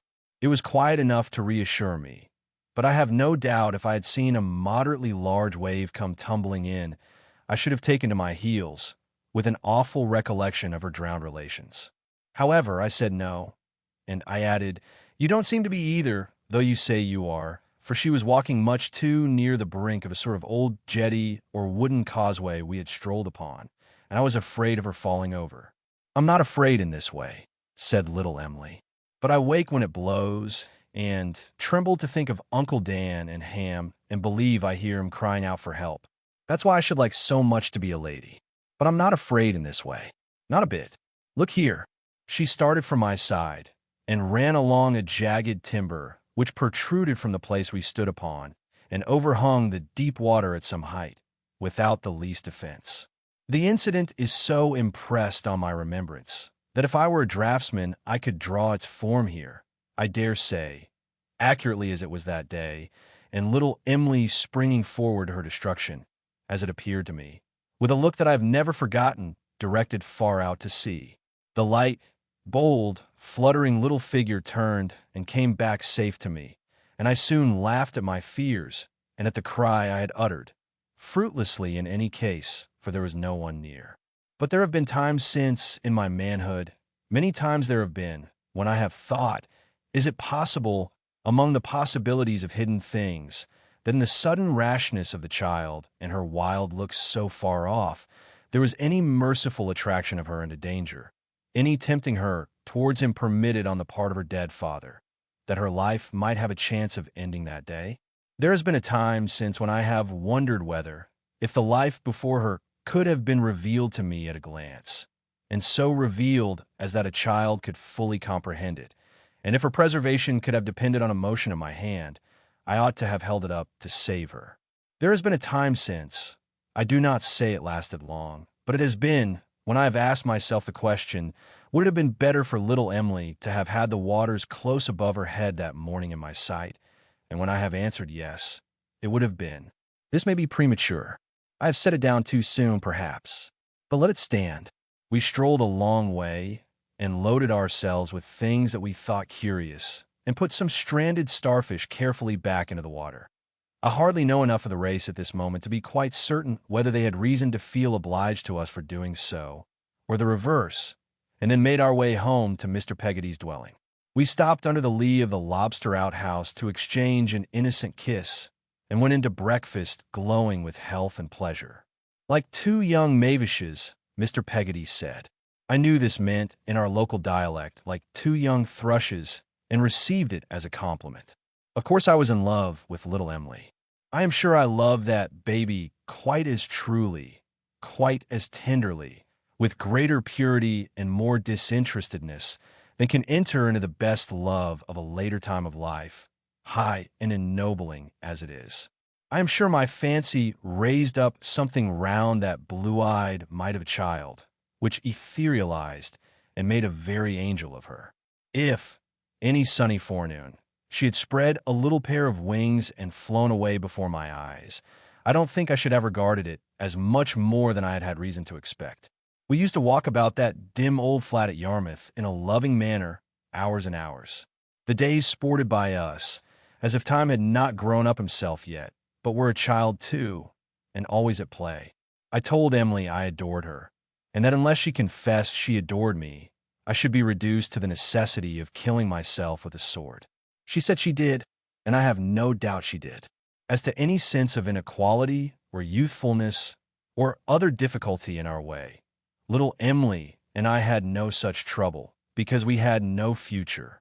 We made no more provision for growing older than we did for growing younger.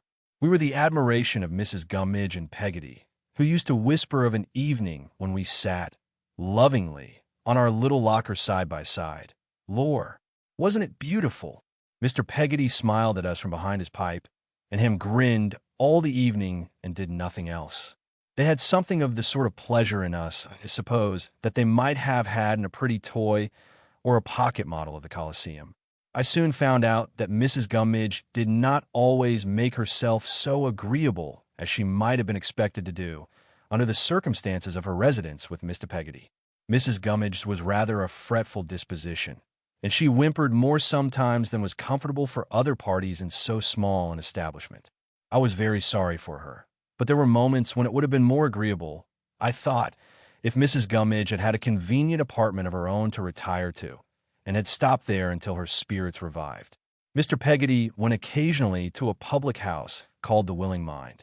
I discovered this by his being out on the second or third evening of our visit, and by Mrs. Gummidge looking up at the Dutch clock between 8 and 9 and saying he was there, and that, what was more, she had known in the morning he would go there. Mrs. Gummidge had been in a low state all day, and had burst into tears in the forenoon when the fire smoked. "I am a lone lorn creetur," were Mrs. Gummidge's words when that unpleasant occurrence took place, "and everything goes contrary with me." "Oh, it'll soon leave off," said Peggotty. "I again mean our Peggotty, and besides, you know, it's not more disagreeable to you than to us." "I feel it more," said Mrs. Gummidge. It was a very cold day, with cutting blasts of wind. Mrs. Gummidge's peculiar corner of the fireside seemed to me to be the warmest and snuggest in the place, as her chair was certainly the easiest, but it didn't suit her that day at all. She was constantly complaining of the cold, and of its occasioning a visitation in her back which she called the creeps. At last she shed tears on that subject, and said again that she was a lone lorn creetur, and everythink went contrary with her. "It is certainly very cold," said Peggotty. "Everybody must feel it so." "I feel it more than other people," said Mrs. Gummidge. So at dinner, when Mrs. Gummidge was always helped immediately after me, to whom the preference was given as a visitor of distinction. The fish were small and bony, and the potatoes were a little burnt. We all acknowledged that we felt this something of a disappointment, but Mrs. Gummidge said she felt it more than we did, and shed tears again, and made that former declaration with great bitterness. Accordingly, when Mr. Peggotty came home about 9 o'clock, this unfortunate Mrs. Gummidge was knitting in her corner, in a very wretched and miserable condition. Peggotty had been working cheerfully. Hem had been patching up a great pair of water boots, and I, with little Emily by my side, had been reading to them. Mrs. Gummidge had never made any other remark than a forlorn sigh, and had never raised her eyes since tea. "Well, mates," said Mr. Peggotty, taking his seat, "and how are you?" We all said something, or looked something, to welcome him, except Mrs. Gummidge, who only shook her head over her knitting. "What's amiss?" said Mr. Peggotty, with a clap of his hands. "Cheer up, old mother." Mr. Peggotty meant old girl. Mrs. Gummidge did not appear to be able to cheer up. She took out an old black silk handkerchief and wiped her eyes, but instead of putting it in her pocket, kept it out, and wiped them again, and still kept it out, ready for use. "What's amiss, dame?" said Mr. Peggotty. "Nothing," returned Mrs. Gummidge. "You've come from the Willing Mind, Daniel?" "Why, yes. I've took a short spell at the Willing Mind tonight," said Mr. Peggotty. "I'm sorry I should drive you there," said Mrs. Gummidge. "Drive? I don't want no driving," returned Mr. Peggotty with an honest laugh. "I'll only go too ready." "Very ready," said Mrs. Gummidge, shaking her head and wiping her eyes. "Yes, yes, very ready. I am sorry it should be along of me that you're so ready." "Along o' you." "It ain't along o' you," said Mr. Peggotty. "Don't you believe a bit on it." "Yes, yes, it is," cried Mrs. Gummidge. "I know what I am. I know that I am a lone lorn creetur, and not only that everything goes contrary with me, but that I go contrary with everybody. Yes, yes, I feel more than other people do, and I show it more. It's my misfortune." I really couldn't help thinking, as I sat taking in all this, that the misfortune extended to some other members of that family besides Mrs. Gummidge. But Mr. Peggotty made no such retort, only answering with another entreaty to Mrs. Gummidge to cheer up. "I ain't what I could wish myself to be," said Mrs. Gummidge. "I'm far from it. I know what I am. My troubles has made me contrary. I feel my troubles, and they make me contrary. I wish I didn't feel 'em, but I do. I wish I could be hardened to 'em, but I ain't. I make the house uncomfortable. I don't wonder at it. I've made your sister so all day, and Master Davy. Here I was suddenly melted and roared out, "No, you haven't, Mrs. Gummidge," in great mental distress. "It's far from right that I should do it," said Mrs. Gummidge. "It ain't a fit return. I had better go into the house and die. I'm a lone lorn creetur, and had much better not make myself contrary here. If things must go contrary with me, and I must go contrary myself, let me go contrary in my parish. Daniel, I'd better go into the house and die and be a riddance." Mrs. Gummidge retired with these words, and betook herself to bed. When she was gone, Mr. Peggotty, who had not exhibited a trace of any feeling but the profoundest sympathy, looked round upon us, and nodding his head with a lively expression of that sentiment still animating his face, said in a whisper, "She's been thinking of the old un." I did not quite understand what old one Mrs. Gummidge was supposed to have fixed her mind upon, until Peggotty, on seeing me to bed, explained that it was the late Mr. Gummidge, and that her brother always took that for a received truth on such occasions, and that it always had a moving effect upon him. Some time after he was in his hammock that night, I heard him myself repeat to Ham, "Poor thing, she's been thinking of the old un." And whenever Mrs. Gummidge was overcome in a similar manner during the remainder of our stay, which happened some few times, he always said the same thing in extenuation of the circumstance, and always with the tenderest commiseration. So the fortnight slipped away, varied by nothing but the variation of the tide, which altered Mr. Peggotty's times of going out and coming in, and altered Ham's engagements also. When the latter was unemployed, he sometimes walked with us to show us the boats and ships, and once or twice he took us for a row. I don't know why one slight set of impressions should be more particularly associated with a place than another, though I believe this obtains with most people, in reference especially to the associations of their childhood. I never hear the name, or read the name, of Yarmouth, but I am reminded of a certain Sunday morning on the beach, the bells ringing for church, little Emily leaning on my shoulder, Ham lazily dropping stones into the water, and the sun, away at sea, just breaking through the heavy mist and showing us the ships like their own shadows. At last the day came for going home. I bore up against the separation from Mr. Peggotty and Mrs. Gummidge, but my agony of mind at leaving little Emily was piercing. We went arm in arm to the public house where the carrier put up, and I promised, on the road, to write to her. I redeemed that promise afterwards, in characters larger than those in which apartments are usually announced in manuscript, as being to let. We were greatly overcome at parting, and if ever in my life I have had a void made in my heart, I had one made that day. Now, all the time I had been on my visit, I had been ungrateful to my home again, and had thought little or nothing about it. But I was no sooner turned towards it than my reproachful young conscience seemed to point that way with a ready finger, and I felt, all the more for the sinking of my spirits, that it was my nest, and that my mother was my comforter and friend. This gained upon me as we went along, so that the nearer we drew, the more familiar the objects became that we passed, the more excited I was to get there and to run into her arms.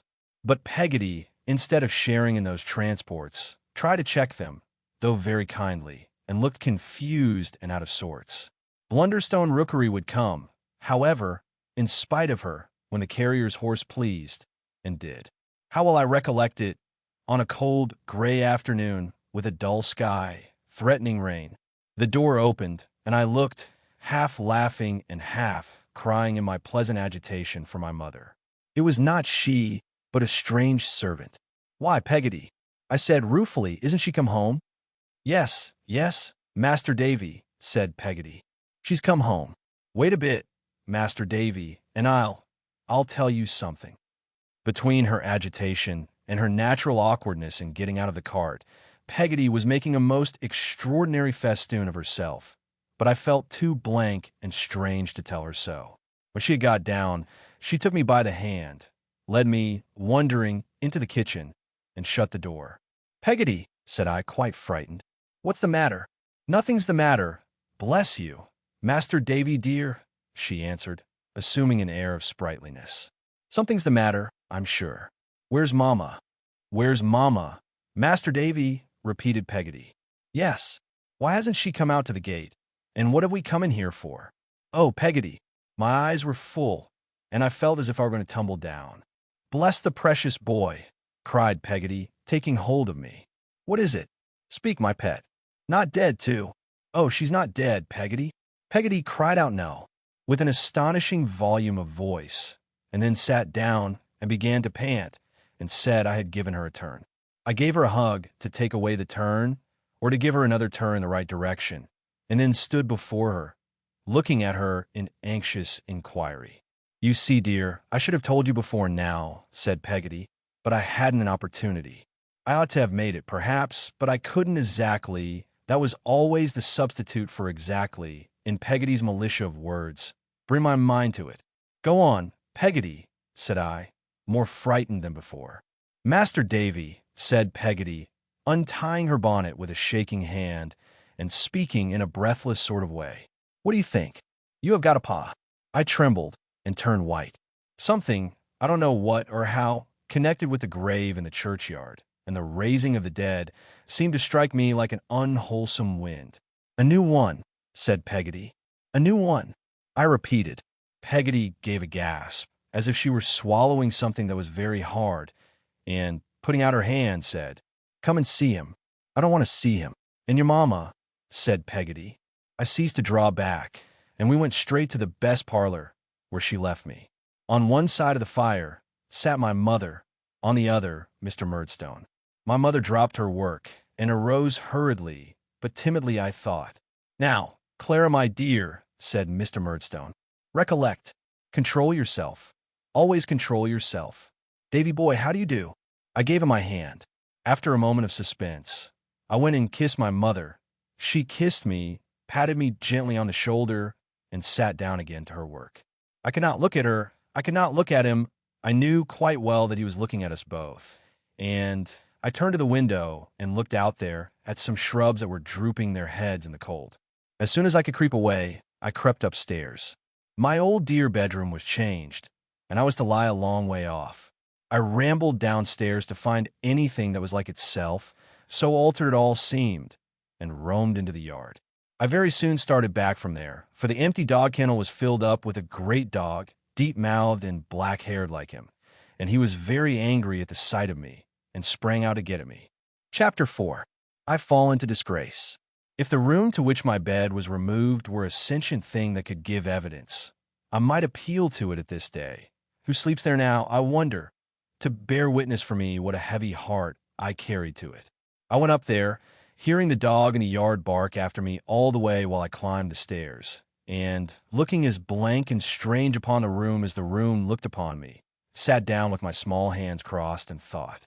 I thought of the oddest things, of the shape of the room, of the cracks in the ceiling, of the paper on the walls, of the flaws in the window glass making ripples and dimples on the prospect, of the washing stand being rickety on its 3 legs, and having a discontented something about it, which reminded me of Mrs. Gummidge under the influence of the old one. I was crying all the time, but, except that I was conscious of being cold and dejected, I am sure I never thought why I cried. At last, in my desolation, I began to consider that I was dreadfully in love with little Emily, and had been torn away from her to come here where no one seemed to want me, or to care about me, half as much as she did. This made such a very miserable piece of business of it, that I rolled myself up in a corner of the counterpane, and cried myself to sleep. I was awoke by somebody saying, Here he is, and uncovering my hot head. My mother and Peggotty had come to look for me, and it was one of them who had done it. Davy, said my mother, what's the matter? I thought it was very strange that she should ask me, and answered, Nothing. I turned over on my face, I recollect, to hide my trembling lip, which answered her with greater truth. Davy, said my mother, Davy, my child, I dare say no words she could have uttered would have affected me so much, then, as her calling me her child. I hid my tears in the bedclothes, and pressed her from me with my hand, when she would have raised me up. This is your doing, Peggotty, you cruel thing, said my mother. I have no doubt at all about it. How can you reconcile it to your conscience? I wonder, to prejudice my own boy against me, or against anybody who is dear to me. What do you mean by it, Peggotty? Poor Peggotty lifted up her hands and eyes, and only answered, in a sort of paraphrase of the grace I usually repeated after dinner. Lord forgive you, Mrs. Copperfield, and for what you have said this minute. May you never be truly sorry. It's enough to distract me, cried my mother. In my honeymoon, too, when my most inveterate enemy might relent, one would think and not envy me a little peace of mind and happiness. Davy, you naughty boy. Peggotty, you savage creature. Oh, dear me, cried my mother, turning from one of us to the other, in her pettish, wilful manner. What a troublesome world this is, when one has the most right to expect it to be as agreeable as possible. I felt the touch of a hand that I knew was neither hers nor Peggotty's, and slipped to my feet at the bedside. It was Mr. Murdstone's hand, and he kept it on my arm as he said, "What's this? Clara, my love, have you forgotten? Firmness, my dear." "I am very sorry, Edward," said my mother. "I meant to be very good, but I am so uncomfortable." "Indeed," he answered. "That a bad hearing, so soon, Clara." "I say it's very hard I should be made so now," returned my mother, pouting. "And it is very hard, isn't it?" He drew her to him, whispered in her ear, and kissed her. I knew as well, when I saw my mother's head lean down upon his shoulder and her arm touch his neck. I knew as well that he could mold her pliant nature into any form he chose, as I know, now, that he did it. "Go you below, my love," said Mr. Murdstone. "David and I will come down together." My friend, turning a darkening face on Peggotty, when he had watched my mother out, and dismissed her with a nod and a smile. "Do you know your mistress's name?" "She has been my mistress a long time, sir," answered Peggotty. "I ought to know it." "That's true," he answered. "But I thought I heard you, as I came upstairs, address her by a name that is not hers. She has taken mine, you know. Will you remember that?" Peggotty, with some uneasy glances at me, curtsied herself out of the room without replying, seeing, I suppose, that she was expected to go, and had no excuse for remaining. When we two were left alone, he shut the door, and, sitting on a chair, and holding me standing before him, looked steadily into my eyes. I felt my own attracted, no less steadily, to his. As I recall our being opposed thus, face to face, I seem again to hear my heart beat fast and high. "David," he said, making his lips thin by pressing them together, "if I have an obstinate horse or dog to deal with, what do you think I do?" "I don't know. I beat him." I had answered in a kind of breathless whisper, but I felt, in my silence, that my breath was shorter now. I make him wince and smart. I say to myself, I'll conquer that fellow, and if it were to cost him all the blood he had, I should do it. "What is that upon your face?" "Dirt," I said. He knew it was the mark of tears as well as I. But if he had asked the question 20 times, each time with 20 blows, I believe my baby heart would have burst before I would have told him so. "You have a good deal of intelligence for a little fellow," he said, with a grave smile that belonged to him. "And you understood me very well, I see. Wash that face, sir, and come down with me." He pointed to the washing stand, which I had made out to be like Mrs. Gummidge, and motioned me with his head to obey him directly. I had little doubt then, and I have less doubt now, that he would have knocked me down without the least compunction, if I had hesitated. "Clara, my dear," he said, when I had done his bidding, and he walked me into the parlor, with his hand still on my arm. "You will not be made uncomfortable any more, I hope. We shall soon improve our youthful humors. God help me, I might have been improved for my whole life. I might have been made another creature, perhaps, for life, by a kind word at that season. A word of encouragement and explanation, of pity for my childish ignorance, of welcome home, of reassurance to me that it was home, might have made me dutiful to him in my heart henceforth, instead of in my hypocritical outside, and might have made me respect instead of hate him.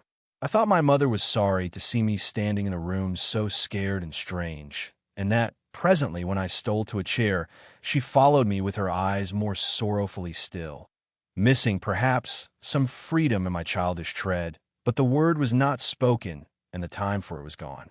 We dined alone, we three together. He seemed to be very fond of my mother. I am afraid I liked him none the better for that, and she was very fond of him. I gathered from what they said that an elder sister of his was coming to stay with them, and that she was expected that evening. I am not certain whether I found out then, or afterwards, that without being actively concerned in any business, he had some share in, or some annual charge upon the profits of, a wine merchant's house in London, with which his family had been connected from his great-grandfather's time, and in which his sister had a similar interest. But I may mention it in this place, whether or no. After dinner, when we were sitting by the fire, and I was meditating an escape to Peggotty without having the hardihood to slip away, lest it should offend the master of the house, a coach drove up to the garden gate, and he went out to receive the visitor. My mother followed him. I was timidly following her, when she turned round at the parlor door in the dusk, and taking me in her embrace as she had been used to do, whispered me to love my new father and be obedient to him. She did this hurriedly and secretly, as if it were wrong, but tenderly, and, putting out her hand behind her, held mine in it, until we came near to where he was standing in the garden, where she let mine go, and drew hers through his arm. It was Miss Murdstone who was arrived, and a gloomy-looking lady she was, dark, like her brother, whom she greatly resembled in face and voice, and with very heavy eyebrows, nearly meeting over her large nose, as if, being disabled by the wrongs of her sex from wearing whiskers, she had carried them to that account. She brought with her 2 uncompromising hard black boxes, with her initials on the lids in hard brass nails. When she paid the coachman, she took her money out of a hard steel purse, and she kept the purse in a very jail of a bag which hung upon her arm by a heavy chain, and shut up like a bite. I had never, at that time, seen such a metallic lady altogether as Miss Murdstone was. She was brought into the parlor with many tokens of welcome, and there formally recognized my mother as a new and near relation. Then she looked at me and said, "Is that your boy, sister-in-law?" My mother acknowledged me. "Generally speaking," said Miss Murdstone, "I don't like boys." "How d'ye do, boy?" Under these encouraging circumstances, I replied that I was very well, and that I hoped she was the same, with such an indifferent grace that Miss Murdstone disposed of me in 2 words. "Wants manner," having uttered which, with great distinctness, she begged the favor of being shown to her room, which became to me from that time forth a place of awe and dread, wherein the 2 black boxes were never seen open or known to be left unlocked, and where, for I peeped in once or twice when she was out, numerous little steel fetters and rivets, with which Miss Murdstone embellished herself when she was dressed, generally hung upon the looking-glass in formidable array. As well as I could make out, she had come for good, and had no intention of ever going again.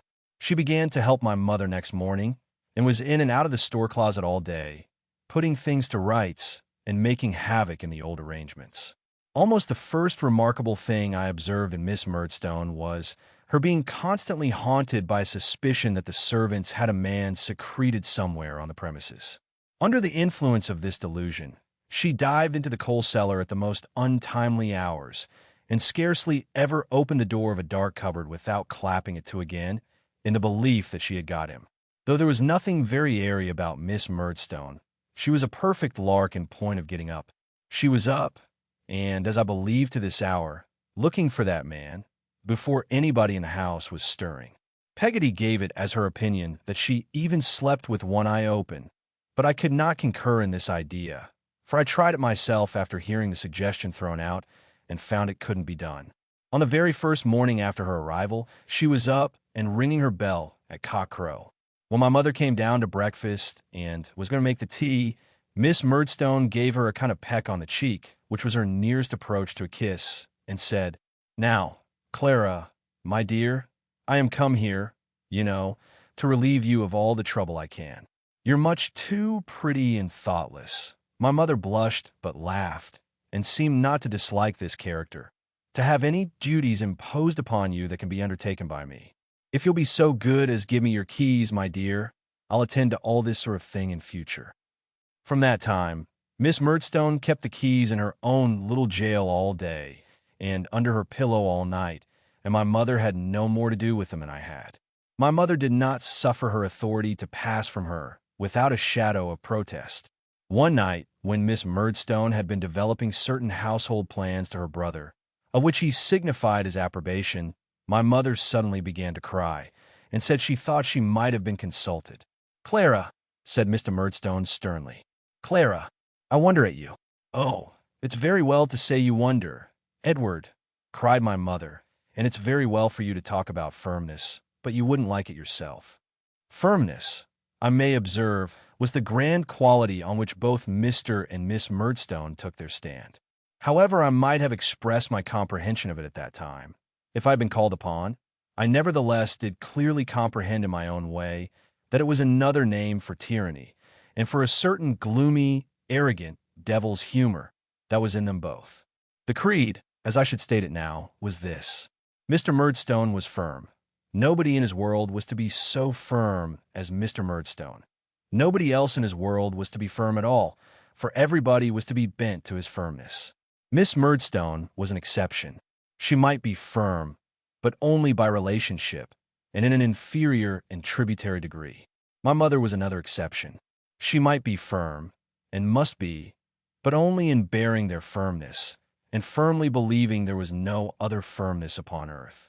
It's very hard, said my mother, that in my own house, repeated Mr. Murdstone. Clara, our own house, I mean, faltered my mother, evidently frightened. I hope you must know what I mean, Edward. It's very hard that in your own house I may not have a word to say about domestic matters. I'm sure I managed very well before we were married. There's evidence, said my mother, sobbing. Ask Peggotty if I didn't do very well when I wasn't interfered with. Edward, said Miss Murdstone, let there be an end of this. I go tomorrow. Jane Murdstone, said her brother, be silent. How dare you to insinuate that you don't know my character better than your words imply? I am sure, my poor mother went on, at a grievous disadvantage, and with many tears, I don't want anybody to go. I should be very miserable and unhappy if anybody was to go. I don't ask much. I am not unreasonable. I only want to be consulted sometimes. I am very much obliged to anybody who assists me, and I only want to be consulted as a mere form, sometimes. I thought you were pleased, once, with my being a little inexperienced and girlish.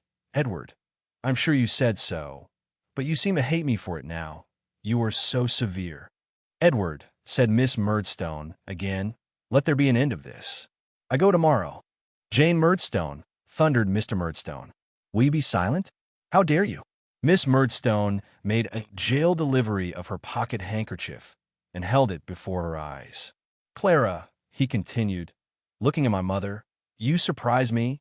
You astound me. Yes, I had a satisfaction in the thought of marrying an inexperienced and artless person, and forming her character, and infusing into it some amount of that firmness and decision of which it stood in need. But when Jane Murdstone is kind enough to come to my assistance in this endeavor, and to assume, for my sake, a condition something like a housekeeper's, and when she meets with a base return. Oh, pray, Edward, cried my mother, don't accuse me of being ungrateful. I'm sure I'm not ungrateful. No one ever said I was before. I have many faults, but not that. Oh, don't, my dear. When Jane Murdstone meets, I say, he went on, after waiting until my mother was silent, with a base return, that feeling of mine is chilled and altered. Don't, my love, say that, implored my mother very piteously. Oh, don't, Edward. I can't bear to hear it. Whatever I am affectionate. I know I am affectionate. I wouldn't say it if I wasn't sure that I am. Ask Peggotty. I am sure she'll tell you I'm affectionate. There is no extent of mere weakness, Clara, said Mr. Murdstone in reply, that can have the least weight with me. You lose breath. Pray let us be friends, said my mother. I couldn't live under coldness or unkindness. I'm so sorry. I have a great many defects, I know, and it's very good of you, Edward, with your strength of mind, to endeavor to correct them for me. Jane, I don't object to anything. I should be quite broken-hearted if you thought of leaving. My mother was too much overcome to go on. Jane Murdstone, said Mr. Murdstone to his sister, any harsh word between us are, I hope, uncommon. It is not my fault that so unusual an occurrence has taken place tonight. I was betrayed into it by another. Nor is it your fault. You were betrayed into it by another. Let us both try to forget it. And as this, he added, after these magnanimous words, is not a fit scene for the boy. David, go to bed. I could hardly find the door through the tears that stood in my eyes. I was so sorry for my mother's distress. but I groped my way out and groped my way up to my room in the dark without even having the heart to say good night to Peggotty or to get a candle from her. When her coming up to look for me, an hour or so afterwards, awoke me, she said that my mother had gone to bed poorly and that Mr. and Miss Murdstone were sitting alone. Going down next morning rather earlier than usual, I paused outside the parlor door on hearing my mother's voice. She was very earnestly and humbly entreating Miss Murdstone's pardon, which that lady granted, and a perfect reconciliation took place. I never knew my mother afterwards to give an opinion on any matter without first appealing to Miss Murdstone, or without having first ascertained by some sure means what Miss Murdstone's opinion was, and I never saw Miss Murdstone, when out of temper she was infirm that way, move her hand toward her bag as if she were going to take out the keys and offer to resign them to my mother, without seeing that my mother was in a terrible fright. The gloomy taint that was in the Murdstone blood darkened the Murdstone religion, which was austere and wrathful. I have thought, since, that it's assuming that character was a necessary consequence of Mr. Murdstone's firmness, which wouldn't allow him to let anybody off from the utmost weight of the severest penalties he could find any excuse for. Be this as it may, I well remember the tremendous visages with which we used to go to church and the changed air of the place. Again, the dreaded Sunday comes round, and I file into the old pew first, like a guarded captive brought to a condemned service. Again, Miss Murdstone, in a black velvet gown that looks as if it had been made out of a pall, follows close upon me, then my mother, then her husband. There is no Peggotty now, as in the old time. Again, I listen to Miss Murdstone mumbling the responses and emphasizing all the dread words with a cruel relish. Again, I see her dark eyes roll round the church when she says miserable sinners, as if she were calling all the congregation names. Again, I catch rare glimpses of my mother, moving her lips timidly between the two, with one of them muttering at each ear like low thunder. Again, I wonder with a sudden fear whether it is likely that our good old clergyman can be wrong and Mr. and Miss Murdstone right, and that all the angels in heaven can be destroying angels. Again, if I move a finger or relax a muscle of my face, Miss Murdstone pokes me with her prayer book and makes my side ache. Yes, and again, as we walk home, I note some neighbors looking at my mother and at me and whispering. Again, as the three go on arm in arm, and I linger behind alone, I follow some of those looks and wonder if my mother's step be really not so light as I have seen it, and if the gaiety of her beauty be really almost worried away. Again, I wonder whether any of the neighbors call to mind, as I do, how we used to walk home together, she and I wonder stupidly about that, all the dreary, dismal day. There had been some talk on occasions of my going to boarding school. Mr. and Miss Murdstone had originated it, and my mother had of course agreed with them. Nothing, however, was concluded on the subject yet. In the meantime, I learnt lessons at home. Shall I ever forget those lessons? They were presided over nominally by my mother, but really by Mr. Murdstone and his sister, who were always present, and found them a favorable occasion for giving my mother lessons in that miscalled firmness, which was the bane of both our lives. I believe I was kept at home for that purpose. I had been apt enough to learn, and willing enough, when my mother and I had lived alone together. I can faintly remember learning the alphabet at her knee. To this day, when I look upon the fat black letters in the primer, the puzzling novelty of their shapes, and the easy good nature of O and Q and S seem to present themselves again before me as they used to do. But they recall no feeling of disgust or reluctance. On the contrary, I seem to have walked along a path of flowers as far as the crocodile book, and to have been cheered by the gentleness of my mother's voice and manner all the way. But these solemn lessons which succeeded those, I remember as the death blow of my peace, and a grievous daily drudgery and misery. They were very long, very numerous, very hard, perfectly unintelligible, some of them, to me, and I was generally as much bewildered by them as I believe my poor mother was herself. Let me remember how it used to be, and bring one morning back again. I come into the second best parlor after breakfast with my books and an exercise book and a slate. My mother is ready for me at her writing desk, but not half so ready as Mr. Murdstone in his easy chair by the window, though he pretends to be reading a book, or, as Miss Murdstone, sitting near my mother stringing steel beads. The very sight of these two has such an influence over me that I begin to feel the words I have been at infinite pains to get into my head, all sliding away and going I don't know where. I wonder where they do go, by the by. I hand the first book to my mother. Perhaps it is a grammar, perhaps a history, or geography. I take a last drowning look at the page as I give it into her hand and start off aloud at a racing pace while I have got it fresh. I trip over a word. Mr. Murdstone looks up. I trip over another word. Miss Murdstone looks up. I read in, tumble over half a dozen words, and stop. I think my mother would show me the book if she dared, but she does not dare, and she says softly, "Oh, Davy, Davy." "Now, Clara," says Mr. Murdstone, "be firm with the boy. Don't say, 'Oh, Davy, Davy.' That's childish. He knows his lesson, or he does not know it." "He does not know it," Miss Murdstone interposes awfully. "I'm really afraid he does not," says my mother. "Then, you see, Clara," returns Miss Murdstone, "you should just give him the book back and make him know it." "Yes, certainly," says my mother. "That is what I intend to do, my dear Jane. Now, Davy, try once more and don't be stupid." I obey the first clause of the injunction by trying once more, but am not so successful with the second, for I am very stupid.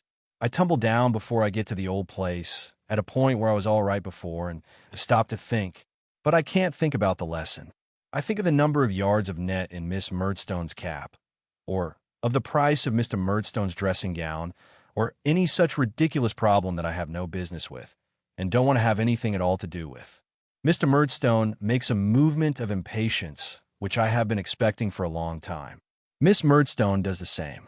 My mother glances submissively at them, shuts the book, and lays it by as an arrear to be worked out when my other tasks are done. There's a pile of these arrears very soon, and it swells like a rolling snowball. The bigger it gets, the more stupid I get. The case is so hopeless, and I feel that I am wallowing in such a bog of nonsense, that I give up all idea of getting out and abandon myself to my fate. The despairing way in which my mother and I look at each other, as I blunder on, is truly melancholy. But the greatest effect in these miserable lessons is when my mother, thinking nobody is observing her, tries to give me the cue by the motion of her lips. At that instant, Miss Murdstone, who has been lying in wait for nothing else all along, says in a deep warning voice, "Clara." My mother starts, colors, and smiles faintly. Mr. Murdstone comes out his chair, takes the book, throws it at me, or boxes my ears with it, and turns me out of the room by the shoulders. Even when the lessons are done, the worst is yet to happen, in the shape of an appalling sum. This is invented for me, and delivered to me orally by Mr. Murdstone, and begins, if I go into a cheesemonger's shop and buy 5,000 double Gloucester cheeses at 4 halfpenny each, present payment, at which I see Miss Murdstone secretly overjoyed. I pore over these cheeses without any result or enlightenment until dinner time, when, having made a mulatto of myself by getting the dirt of the slate into the pores of my skin, I have a slice of bread to help me out with the cheeses, and am considered in disgrace for the rest of the evening. It seems to me, at this distance of time, as if my unfortunate studies generally took this course. I could have done very well if I had been without the Murdstones, but the influence of the Murdstones upon me was like the fascination of two snakes on a wretched young bird. Even when I did get through the morning with tolerable credit, there was not much gained but dinner, for Miss Murdstone never could endure to see me untasked, and if I rashly made any show of being unemployed, called her brother's attention to me by saying, "Clara, my dear, there's nothing like work. Give your boy an exercise," which caused me to be clapped down to some new labor, there and then. As to any recreation with other children of my age, I had very little of that, for the gloomy theology of the Murdstones made all children out to be a swarm of little vipers, though there was a child once set in the midst of the disciples, and held that they contaminated one another. The natural result of this treatment, continued, I suppose, for some 6 months or more, was to make me sullen, dull, and dogged. I was not made the less so by my sense of being daily more and more shut out and alienated from my mother. I believe I should have been almost stupefied, but for one circumstance. It was this. My father had left a small collection of books in a little room upstairs, to which I had access, for her to join my own, and which nobody else in our house ever troubled. From that blessed little room, Roderick Random, Peregrine Pickle, Humphrey Clinker, Tom Jones, the Vicar of Wakefield, Don Quixote, Gil Blas, and Robinson Crusoe came out a glorious host to keep me company. They kept alive my fancy and my hope of something beyond that place and time, they in the Arabian Nights and the Tales of the Genii, and did me no harm, for whatever harm was in some of them was not there for me. I knew nothing of it. It is astonishing to me now how I found time, in the midst of my porings and blunderings over heavier themes, to read those books as I did. It is curious to me how I could ever have consoled myself under my small troubles, which were great troubles to me, by impersonating my favorite characters in them, as I did, and by putting Mr. and Miss Murdstone into all the bad ones, which I did too. I have been Tom Jones, a child Tom Jones, a harmless creature, for a week together. I have sustained my own idea of Roderick Random for a month at a stretch, I verily believe. I had a greedy relish for a few volumes of voyages and travels. I forget what now. They're on those shelves, and for days and days I can remember to have gone about my region of our house, armed with the centerpiece out of an old set of boot trees. The perfect realization of Captain Somebody, of the Royal British Navy, in danger of being beset by savages, and resolved to sell his life at a great price. The captain never lost dignity from having his ears boxed with the Latin grammar. I did, but the captain was a captain and a hero, in despite of all the grammars of all the languages in the world, dead or alive. This was my only and my constant comfort. When I think of it, the picture always rises in my mind of a summer evening, the boys at play in the churchyard, and I sitting on my bed, reading as if for life. Every barn in the neighborhood, every stone in the church, and every foot of the churchyard had some association of its own in my mind connected with these books and stood for some locality made famous in them. I have seen Tom Pipes go climbing up the church steeple. I have watched Strap, with a knapsack on his back, stopping to rest himself upon the wicket gate, and I know that Commodore Trunnion held that club with Mr. Pickle in the parlor of our little village alehouse. The reader now understands, as well as I do, what I was when I came to that point of my youthful history to which I am now coming again. One morning when I went into the parlor with my books, I found my mother looking anxious, Miss Murdstone looking firm, and Mr. Murdstone binding something round the bottom of a cane, a lithe and limber cane, which he left off binding when I came in, and poised and switched in the air. "I tell you, Clara," said Mr. Murdstone, "I have been often flogged myself." "To be sure, of course," said Miss Murdstone. "Certainly, my dear Jane," faltered my mother meekly. But do you think it did Edward good?" "Do you think it did Edward harm, Clara?" asked Mr. Murdstone gravely. "That's the point," said his sister. To this my mother returned, "Certainly, my dear Jane," and said no more. I felt apprehensive that I was personally interested in this dialogue, and sought Mr. Murdstone's eye as it lighted on mine. "Now, David," he said, and I saw that cast again as he said it, "you must be far more careful today than usual." He gave the cane another poise and another switch, and having finished his preparation of it, laid it down beside him with an impressive look and took up his book. This was a good freshener to my presence of mind. As a beginning, I felt the words of my lesson slipping off, not one by one or line by line, but by the entire page. I tried to lay hold of them, but they seemed, if I may so express it, to have put skates on and to skim away from me with a smoothness there was no checking. We began badly and went on worse. I had come in with an idea of distinguishing myself, rather, conceiving that I was very well prepared, but it turned out to be quite a mistake.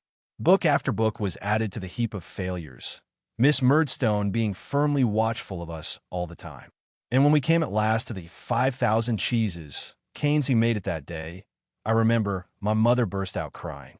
"Clara," said Miss Murdstone in her warning voice, "I'm not quite well." "My dear Jane, I think," said my mother. I saw him wink solemnly at his sister as he rose and said, taking up the cane, "Why, Jane, we can hardly expect Clara to bear, with perfect firmness, the worry and torment that David has occasioned her today. That would be stoical.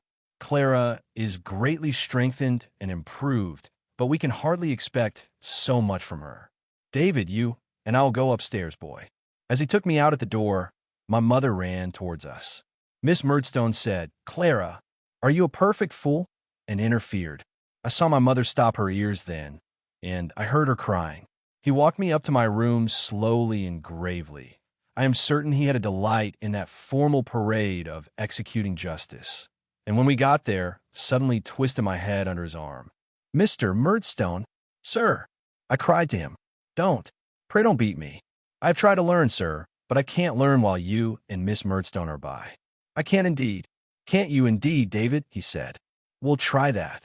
He had my head as in a vice, but I twined round him somehow and stopped him for a moment, entreating him not to beat me. It was only a moment that I stopped him, for he cut me heavily an instant afterwards, and in the same instant I caught the hand with which he held me in my mouth between my teeth and bit it through. It sets my teeth on edge to think of it. He beat me then, as if he would have beaten me to death. Above all the noise we made, I heard them running up the stairs and crying out. I heard my mother crying out, and Peggotty. Then he was gone, and the door was locked outside, and I was lying, fevered and hot, and torn, and sore, and raging in my puny way upon the floor. How well I recollect, when I became quiet, what an unnatural stillness seemed to reign through the whole house. How well I remember, when my smart and passion began to cool, how wicked I began to feel. I sat listening for a long while, but there was not a sound. I crawled up from the floor and saw my face in the glass, so swollen, red, and ugly that it almost frightened me. My stripes were sore and stiff, and made me cry afresh when I moved, but they were nothing to the guilt I felt. It lay heavier on my breast than if I had been a most atrocious criminal, I dare say. It had begun to grow dark, and I had shut the window. I had been lying, for the most part, with my head upon the sill, by turns crying, dozing, and looking listlessly out, when the key was turned, and Miss Murdstone came in with some bread and meat and milk. These she put down upon the table without a word, glaring at me the while with exemplary firmness, and then retired, locking the door after her. Long after it was dark I sat there, wondering whether anybody else would come. When this appeared improbable for that night, I undressed and went to bed, and there I began to wonder fearfully what would be done to me. Whether it was a criminal act that I had committed, whether I should be taken into custody and sent to prison, whether I was at all in danger of being hanged. I never shall forget the waking, next morning, the being cheerful and fresh for the first moment, and then the being weighed down by the stale and dismal oppression of remembrance. Miss Murdstone reappeared before I was out of bed, told me, in so many words, that I was free to walk in the garden for half an hour and no longer, and retired, leaving the door open, that I might avail myself of that permission. I did so, and did so every morning of my imprisonment, which lasted 5 days. If I could have seen my mother alone, I should have gone down on my knees to her and besought her forgiveness. But I saw no one, Miss Murdstone excepted, during the whole time, except at evening prayers in the parlor, to which I was escorted by Miss Murdstone after everybody else was placed, where I was stationed, a young outlaw, all alone by myself near the door, and whence I was solemnly conducted by my jailer, before any one arose from the devotional posture. I only observed that my mother was as far off from me as she could be, and kept her face another way so that I never saw it, and that Mr. Murdstone's hand was bound up in a large linen wrapper. The length of those 5 days I can convey no idea of to anyone. They occupy the place of years in my remembrance. The way in which I listened to all the incidents of the house that made themselves audible to me, the ringing of bells, the opening and shutting of doors, the murmuring of voices, the footsteps on the stairs, to any laughing, whistling, or singing outside, which seemed more dismal than anything else to me in my solitude and disgrace. The uncertain pace of the hours, especially at night, when I would wake thinking it was morning, and find that the family were not yet gone to bed, and that all. The length of night had yet to come, the depressed dreams and nightmares I had, the return of day, noon, afternoon, evening, when the boys played in the churchyard, and I watched them from a distance within the room, being ashamed to show myself at the window lest they should know I was a prisoner, The strange sensation of never hearing myself speak, the fleeting intervals of something like cheerfulness, which came with eating and drinking, and went away with it, the setting in of rain one evening, with a fresh smell, and it's coming down faster and faster between me and the church, until it in gathering night seemed to quench me in gloom and fear and remorse. All this appears to have gone round and round for years instead of days. It is so vividly and strongly stamped on my remembrance. On the last night of my restraint, I was awakened by hearing my own name spoken in a whisper. I started up in bed and, putting out my arms in the dark, said, "Is that you, Peggotty?" There was no immediate answer, but presently I heard my name again, in a tone so very mysterious and awful that I think I should have gone into a fit if it had not occurred to me that it must have come through the keyhole. I groped my way to the door, and putting my own lips to the keyhole, whispered, "Is that you, Peggotty, dear?" "Yes, my own precious Davy," she replied. "Be as soft as a mouse, or the cat'll hear us." I understood this to mean Miss Murdstone, and was sensible of the urgency of the case, her room being close by. "How's Mamma, dear Peggotty? Is she very angry with me?" I could hear Peggotty crying softly on her side of the keyhole, as I was doing on mine, before she answered. "No, not very. What is going to be done with me, Peggotty dear? Do you know?" "School. Near London," was Peggotty's answer. I was obliged to get her to repeat it, for she spoke it the first time quite down my throat, in consequence of my having forgotten to take my mouth away from the keyhole and put my ear there, and though her words tickled me a good deal, I didn't hear them. "When, Peggotty?" "Tomorrow."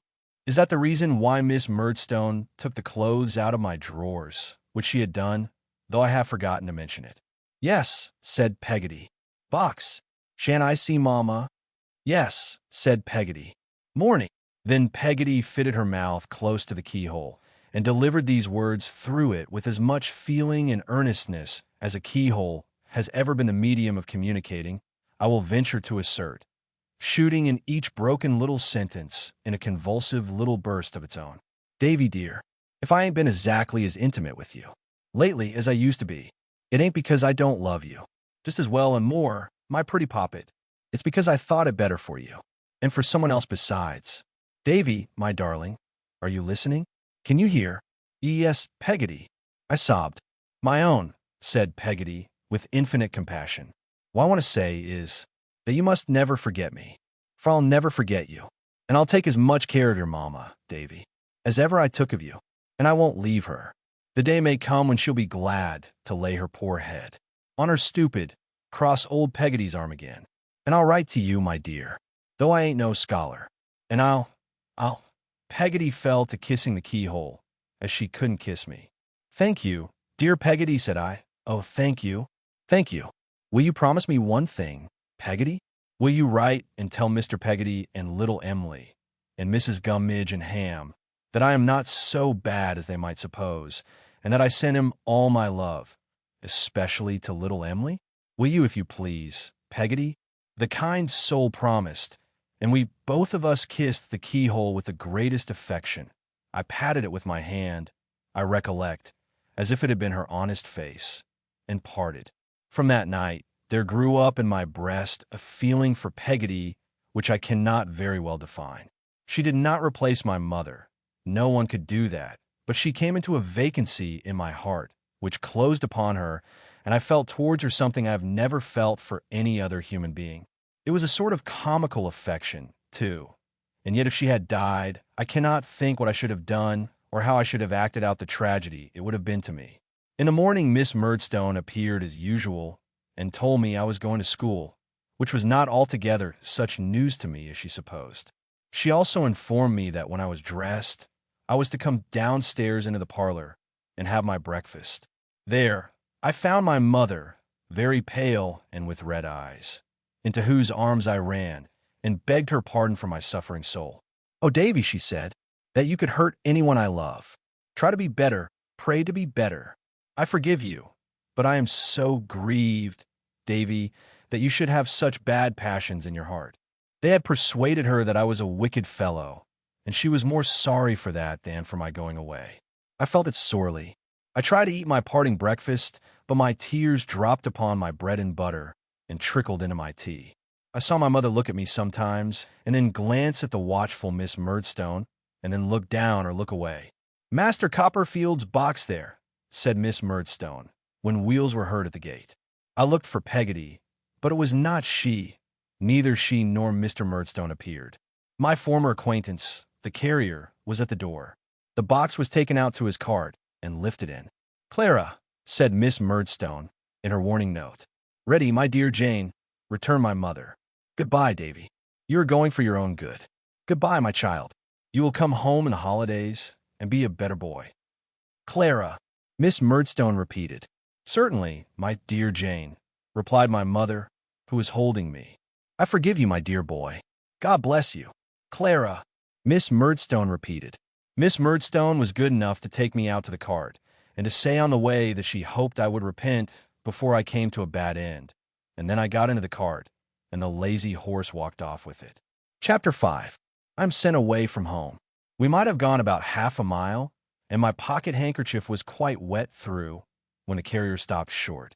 Looking out to ascertain for what, I saw, to my amazement, Peggotty burst from a hedge and climb into the cart.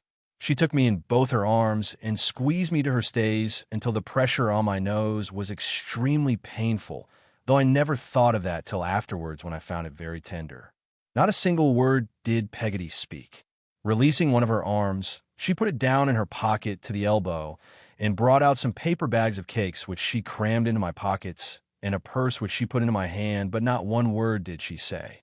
After another and a final squeeze with both arms, she got down from the cart and ran away, and my belief is, and has always been, without a solitary button on her gown. I picked up one of several that were rolling about, and treasured it as a keepsake for a long time. The carrier looked at me, as if to inquire if she were coming back. I shook my head and said I thought not. "Then come up," said the carrier to the lazy horse, who came up accordingly. Having by this time cried as much as I possibly could, I began to think it was of no use crying any more, especially as neither Roderick Random nor that captain in the Royal British Navy had ever cried that I could remember in trying situations. The carrier, seeing me in this resolution, proposed that my pocket handkerchief should be spread upon the horse's back to dry. I thanked him and assented, and particularly small it looked under those circumstances. I had now leisure to examine the purse. It was a stiff leather purse with a snap and had 3 bright shillings in it, which Peggotty had evidently polished up with whitening for my greater delight. But its most precious contents were 2 half-crowns folded together in a bit of paper, on which was written, in my mother's hand, "For Davy, with my love." I was so overcome by this that I asked the carrier to be so good as to reach me my pocket handkerchief again, but he said he thought I'd better do without it, and I thought I really had, so I wiped my eyes on my sleeve and stopped myself. For good, too, though in consequence of my previous emotions, I was still occasionally seized with a stormy sob. After we had jogged on for some little time, I asked the carrier if he was going all the way. "All the way where?" inquired the carrier. "There," I said. "Where's there?" inquired the carrier. "Near London," I said. "Why, that horse," said the carrier, jerking the rein to point him out, "would be deader than pork afore he got over half the ground." "Are you only going to Yarmouth, then?" I asked. "That's about it," said the carrier. "And there I shall take you to the stagecoach, and the stagecoach that'll take you to wherever it is." As this was a great deal for the carrier, whose name was Mr. Burkiss, to say, he being, as I observe in a former chapter, of a phlegmatic temperament, and not at all conversational, I offered him a cake as a mark of attention, which he ate at one gulp, exactly like an elephant, and which made no more impression on his big face than it would have done on an elephant's. "Did she make him now?" said Mr. Burkiss, always leaning forward, in his slouching way, on the footboard of the cart with an arm on each knee. "Peggotty, do you mean, sir?" "Ah," said Mr. Burkiss. Yes. She makes all our pastry, and does all our cooking." "Do she, though?" said Mr. Burkiss. He made up his mouth as if to whistle, but he didn't whistle. He sat looking at the horse's ears, as if he saw something new there, and sat so for a considerable time. By and by he said, "No sweethearts, I believe." "Sweetmeats, did you say, Mr. Burkiss?" for I thought he wanted something else to eat, and had pointedly alluded to that description of refreshment. Hearts, said Mr. Burkiss. Sweethearts. No person walks with her. With Peggotty? I said. Her. Oh no, she never had a sweetheart. Didn't she, though? Said Mr. Burkiss.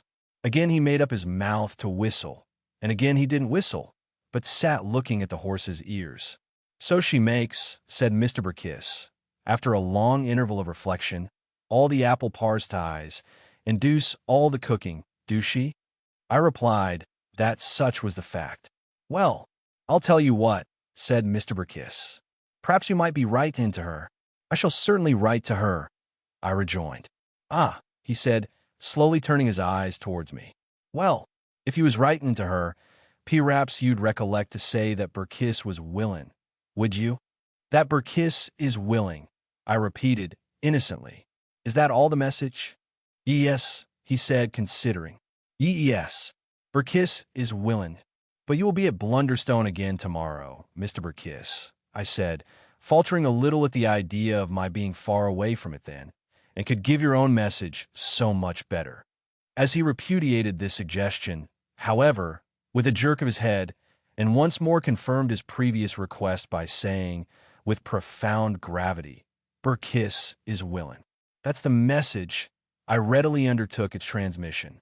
While I was waiting for the coach in the hotel at Yarmouth that very afternoon, I procured a sheet of paper and an inkstand and wrote a note to Peggotty, which ran thus.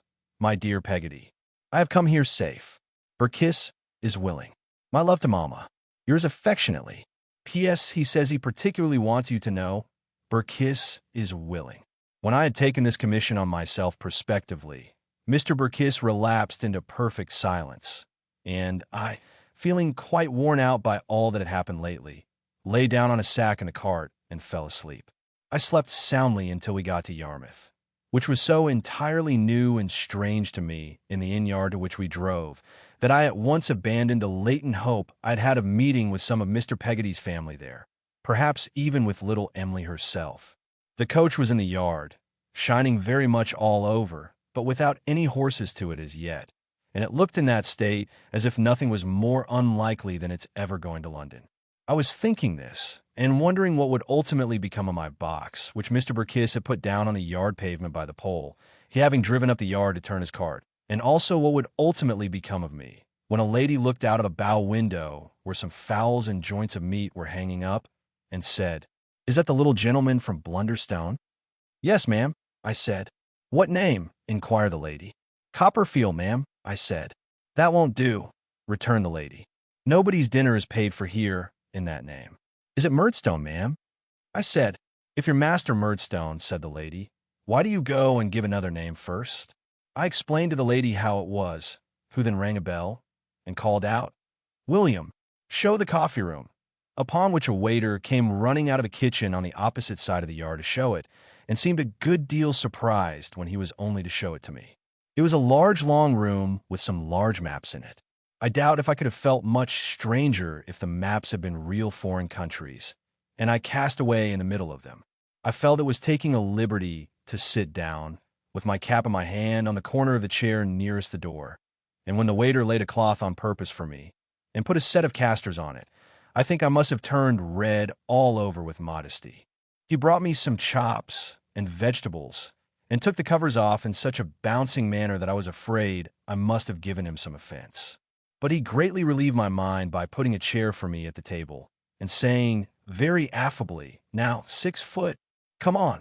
I thanked him and took my seat at the board, but found it extremely difficult to handle my knife and fork with anything like dexterity or to avoid splashing myself with the gravy, while he was standing opposite, staring so hard, and making me blush in the most dreadful manner every time I caught his eye. After watching me into the second chop, he said, There's half a pint of ale for you. Will you have it now? I thanked him and said, Yes. Upon which he poured it out of a jug into a large tumbler and held it up against the light and made it look beautiful. My eye, he said. It seems a good deal, don't it? It does seem a good deal, I answered with a smile, for it was quite delightful to me to find him so pleasant. He was a twinkling-eyed, pimple-faced man, with his hair standing upright all over his head, and as he stood with one arm akimbo, holding up the glass to the light with the other hand, he looked quite friendly. "There was a gentleman here yesterday," he said, "a stout gentleman by the name of Top Sawyer. Perhaps you know him?" "No," I said, "I don't think." "In breeches and gaiters, broad-brimmed hat, gray coat, speckled choker," said the waiter. "No," I said bashfully, "I haven't the pleasure." "He came in here," said the waiter, looking at the light through the tumbler, "ordered a glass of this ale, would order it. I told him not, drank it, and fell dead. It was too old for him. It oughtn't to be drawn. That's the fact."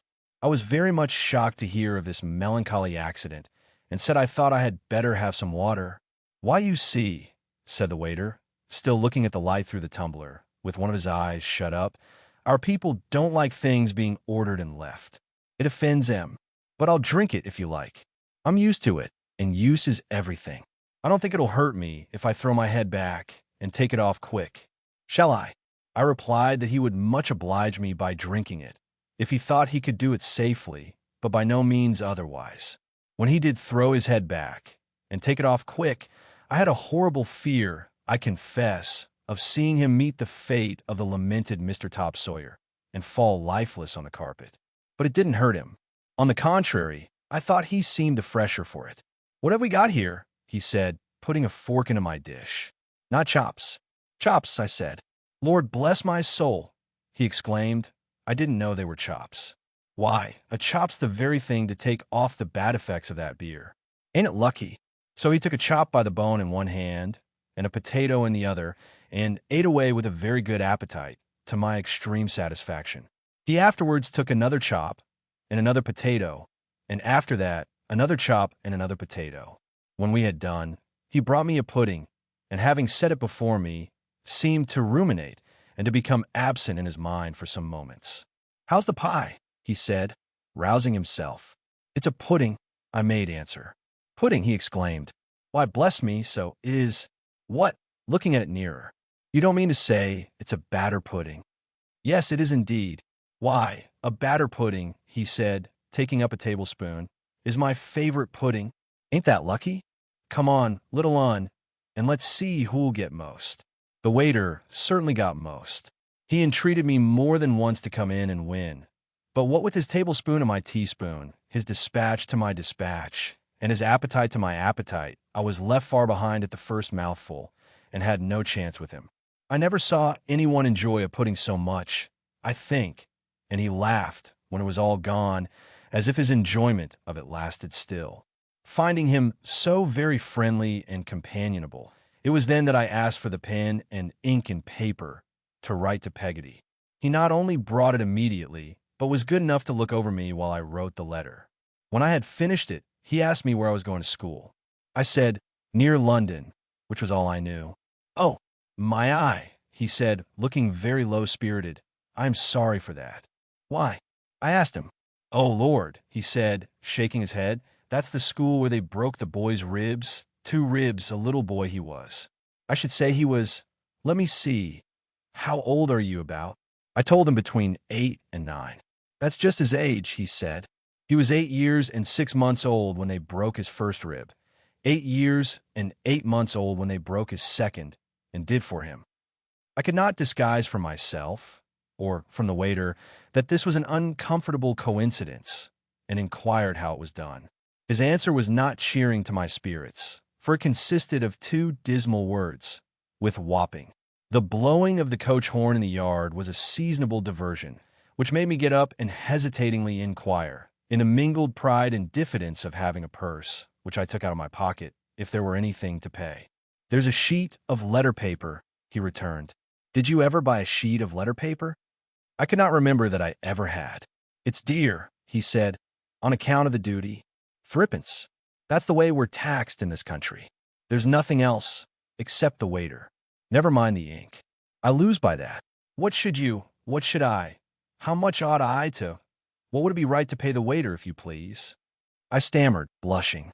"If I hadn't a family, and that family hadn't the cowpox," said the waiter, "I wouldn't take a 6d. If I didn't support an aged parent and a lovely sister," here the waiter was greatly agitated, "I wouldn't take a farthing.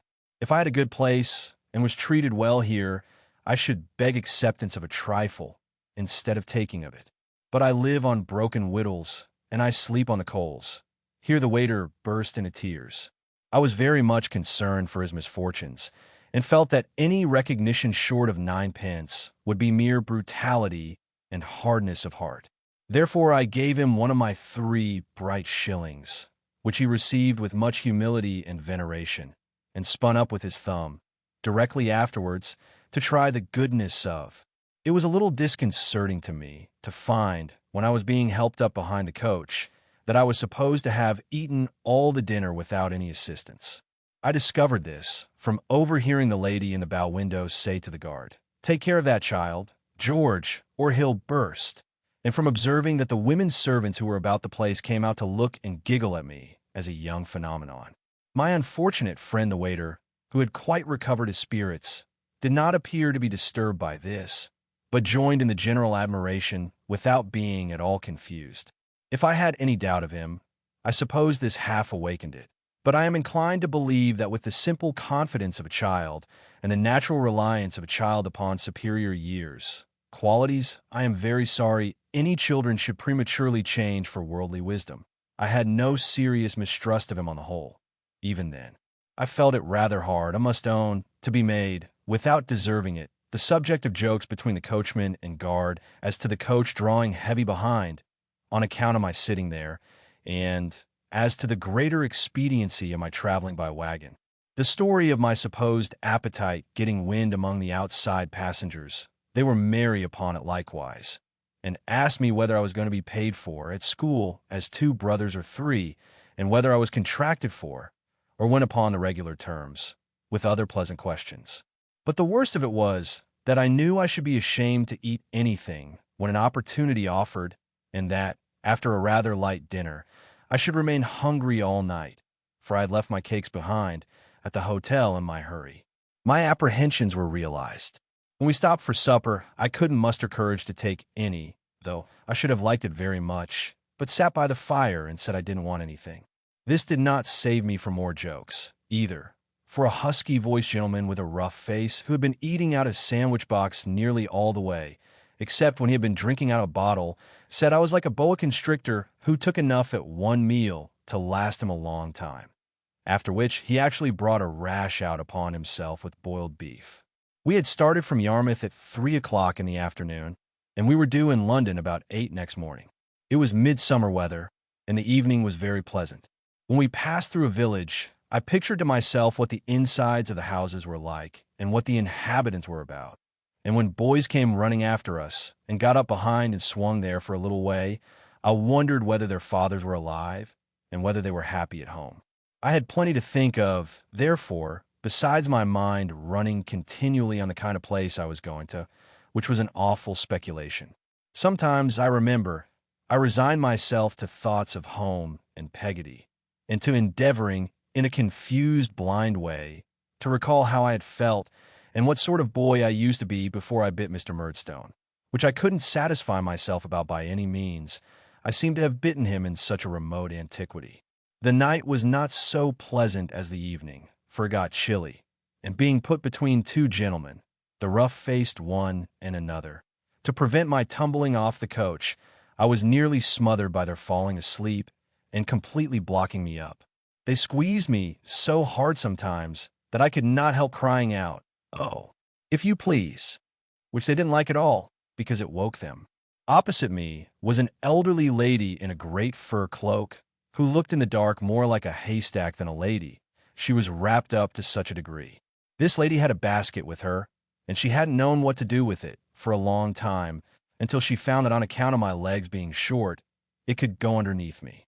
It cramped and hurt me so that it made me perfectly miserable.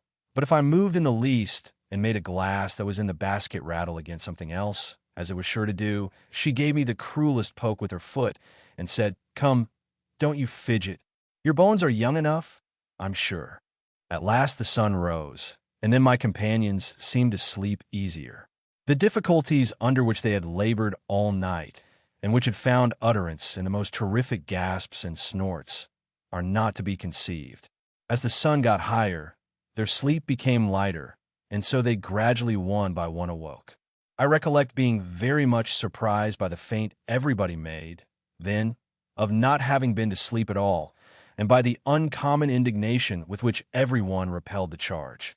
I labor under the same kind of astonishment to this day, having invariably observed that of all human weaknesses, the one to which our common nature is the least disposed to confess, I cannot imagine why, is the weakness of having gone to sleep in a coach. What an amazing place London was to me when I saw it in the distance, and how I believed all the adventures of all my favorite heroes to be constantly enacting and reenacting there, and how I vaguely made it out in my own mind to be fuller of wonders and wickedness than all the cities of the earth. I need not stop here to relate.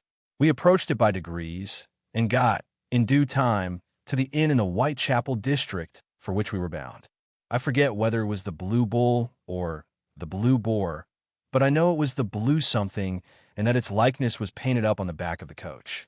The guard's eye lighted on me as he was getting down, and he said at the booking office door, "Is there anybody here for a youngster booked in the name of Murdstone, from Blunderstone, Suffolk, to be left till called for?" Nobody answered. "Try Copperfield, if you please, sir," said I, looking helplessly down. "Is there anybody here for a youngster, booked in the name of Murdstone, from Blunderstone, Suffolk, but owning to the name of Copperfield, to be left till called for?" said the guard. "Come." I asked there anybody. No, there was nobody. I looked anxiously around, but the inquiry made no impression on any of the bystanders, if I except a man in gaiters with one eye, who suggested that they had better put a brass collar round my neck and tie me up in the stable. A ladder was brought, and I got down after the lady, who was like a haystack, not daring to stir until her basket was removed. The coach was clear of passengers by that time. The luggage was very soon cleared out. The horses had been taken out before the luggage, and now the coach itself was wheeled and backed off by some hostlers, out of the way. Still, nobody appeared to claim the dusty youngster from Blunderstone, Suffolk, more solitary than Robinson Crusoe, who had nobody to look at him and see that he was solitary. I went into the booking office, and by invitation of the clerk on duty, passed behind the counter and sat down on the scale at which they weighed the luggage. Here, as I sat looking at the parcels, packages, and books, and inhaling the smell of stables, ever since associated with that morning, a procession of most tremendous considerations began to march through my mind. Supposing nobody should ever fetch me, how long would they consent to keep me there? Would they keep me long enough to spend 7 shillings? Should I sleep at night in one of those wooden bins with the other luggage and wash myself at the pump in the yard in the morning? Or should I be turned out every night and expected to come again to be left till called for when the office opened next day? Supposing there was no mistake in the case, and Mr. Murdstone had devised this plan to get rid of me, what should I do? If they allowed me to remain there until my 7 shillings were spent, I couldn't hope to remain there when I began to starve. That would obviously be inconvenient and unpleasant to the customers, besides entailing on the Blue whatever is, the risk of funeral expenses. If I started off at once and tried to walk back home, how could I ever find my way? How could I ever hope to walk so far? How could I make sure of anyone but Peggotty, even if I got back? If I found out the nearest proper authorities and offer myself to go for a soldier or a sailor, I was such a little fellow that it was most likely they wouldn't take me in. These thoughts, and 100 other such thoughts, turned me burning hot and made me giddy with apprehension and dismay. I was in the height of my fever when a man entered and whispered to the clerk, who presently slanted me off the scale and pushed me over to him as if I were weighed, bought, delivered, and paid for. As I went out of the office, hand in hand with this new acquaintance, I stole a look at him. He was a gaunt, sallow young man, with hollow cheeks and a chin almost as black as Mr. Murdstone's. But there the likeness ended, for his whiskers were shaved off, and his hair, instead of being glossy, was rusty and dry. He was dressed in a suit of black clothes, which were rather rusty and dry too, and rather short in the sleeves and legs. And he had a white neck kerchief on that was not over clean. I did not, and do not, suppose that this neck kerchief was all the linen he wore, but it was all he showed or gave any hint of. "You're the new boy?" he said. "Yes, sir," I said. "I supposed I was. I didn't know." "I'm one of the masters at Salem House," he said. I made him a bow and felt very much overawed.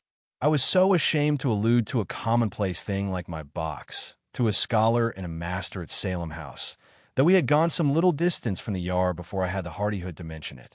We turned back, on my humbly insinuating that it might be useful to me hereafter, and he told the clerk that the carrier had instructions to call for it at noon. "If you please, sir," I said, when we had accomplished about the same distance as before, "is it far?" "It's down by Blackheath," he said. "Is that far, sir?" I diffidently asked. "It's a good step," he said.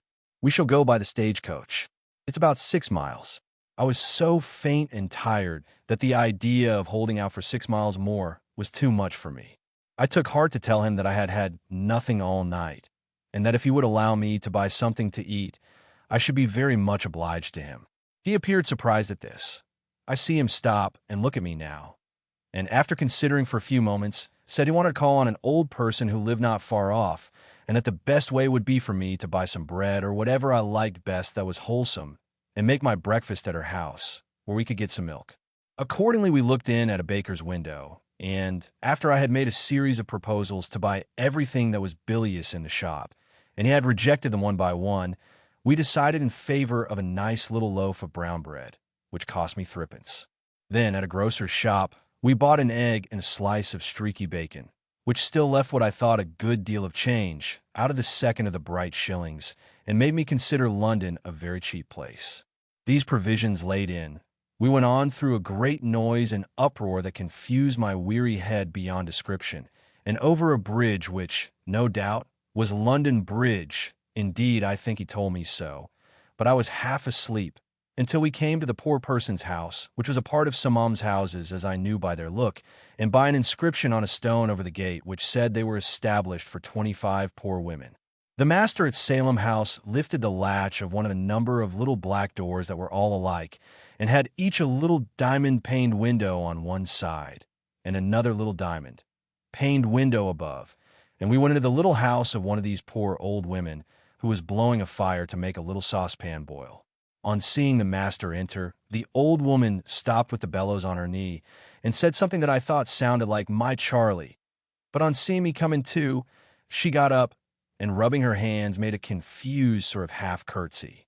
"Can you cook this young gentleman's breakfast for him, if you please?" said the master at Salem House. "Can I?" said the old woman. "Yes, can I, sure." "How's Mrs. Fibbitson today?" said the master, looking at another old woman in a large chair by the fire, who was such a bundle of clothes that I feel grateful to this hour for not having sat upon her by mistake. "Ah, she's poorly," said the first old woman. "It's one of her bad days. If the fire was to go out, through any accident, I verily believe she'd go out too, and never come alive again." As I looked at her, I looked at her also. Although it was a warm day, she seemed to think of nothing but the fire. I fancied she was jealous even of the saucepan on it, and I have reason to know that she took its impressment into the service of boiling my egg and broiling my bacon in dudgeon, for I saw her, with my own discomfited eyes, shake her fist at me once, when those culinary operations were going on, and no one else was looking. The sun streamed in at the little window, but she sat with her own back in the back of the large chair towards it, screening the fire, as if she were sedulously keeping it warm, instead of it keeping her warm, and watching it in a most distrustful manner. The completion of the preparations for my breakfast, by relieving the fire, gave her such extreme joy that she laughed aloud, and a very unmelodious laugh she had, I must say. I sat down to my brown loaf, my egg, and my rasher of bacon, with a basin of milk besides, and made a most delicious meal.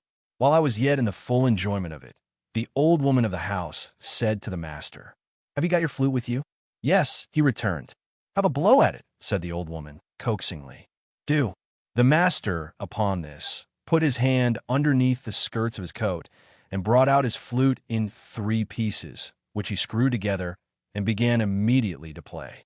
My impression is, after many years of consideration, that there never can have been anybody in the world who played worse. He made the most dismal sounds I have ever heard produced by any means, natural or artificial. I don't know what the tunes were, if there were such things in the performance at all, which I doubt, but the influence of the strain upon me was First, to make me think of all my sorrows until I could hardly keep my tears back, then to take away my appetite, and lastly, to make me so sleepy that I couldn't keep my eyes open. They begin to close again, and I begin to nod as the recollection rises fresh upon me. Once more the little room, with its open corner cupboard and its square-backed chairs, and its angular little staircase leading to the room above, and its 3 peacock's feathers displayed over the mantelpiece. I remember wondering when I first went in, what that peacock would have thought if he had known what his finery was doomed to come to. Fades from before me, and I nod and sleep. The flute becomes inaudible. The wheels of the coach are heard instead, and I am on my journey.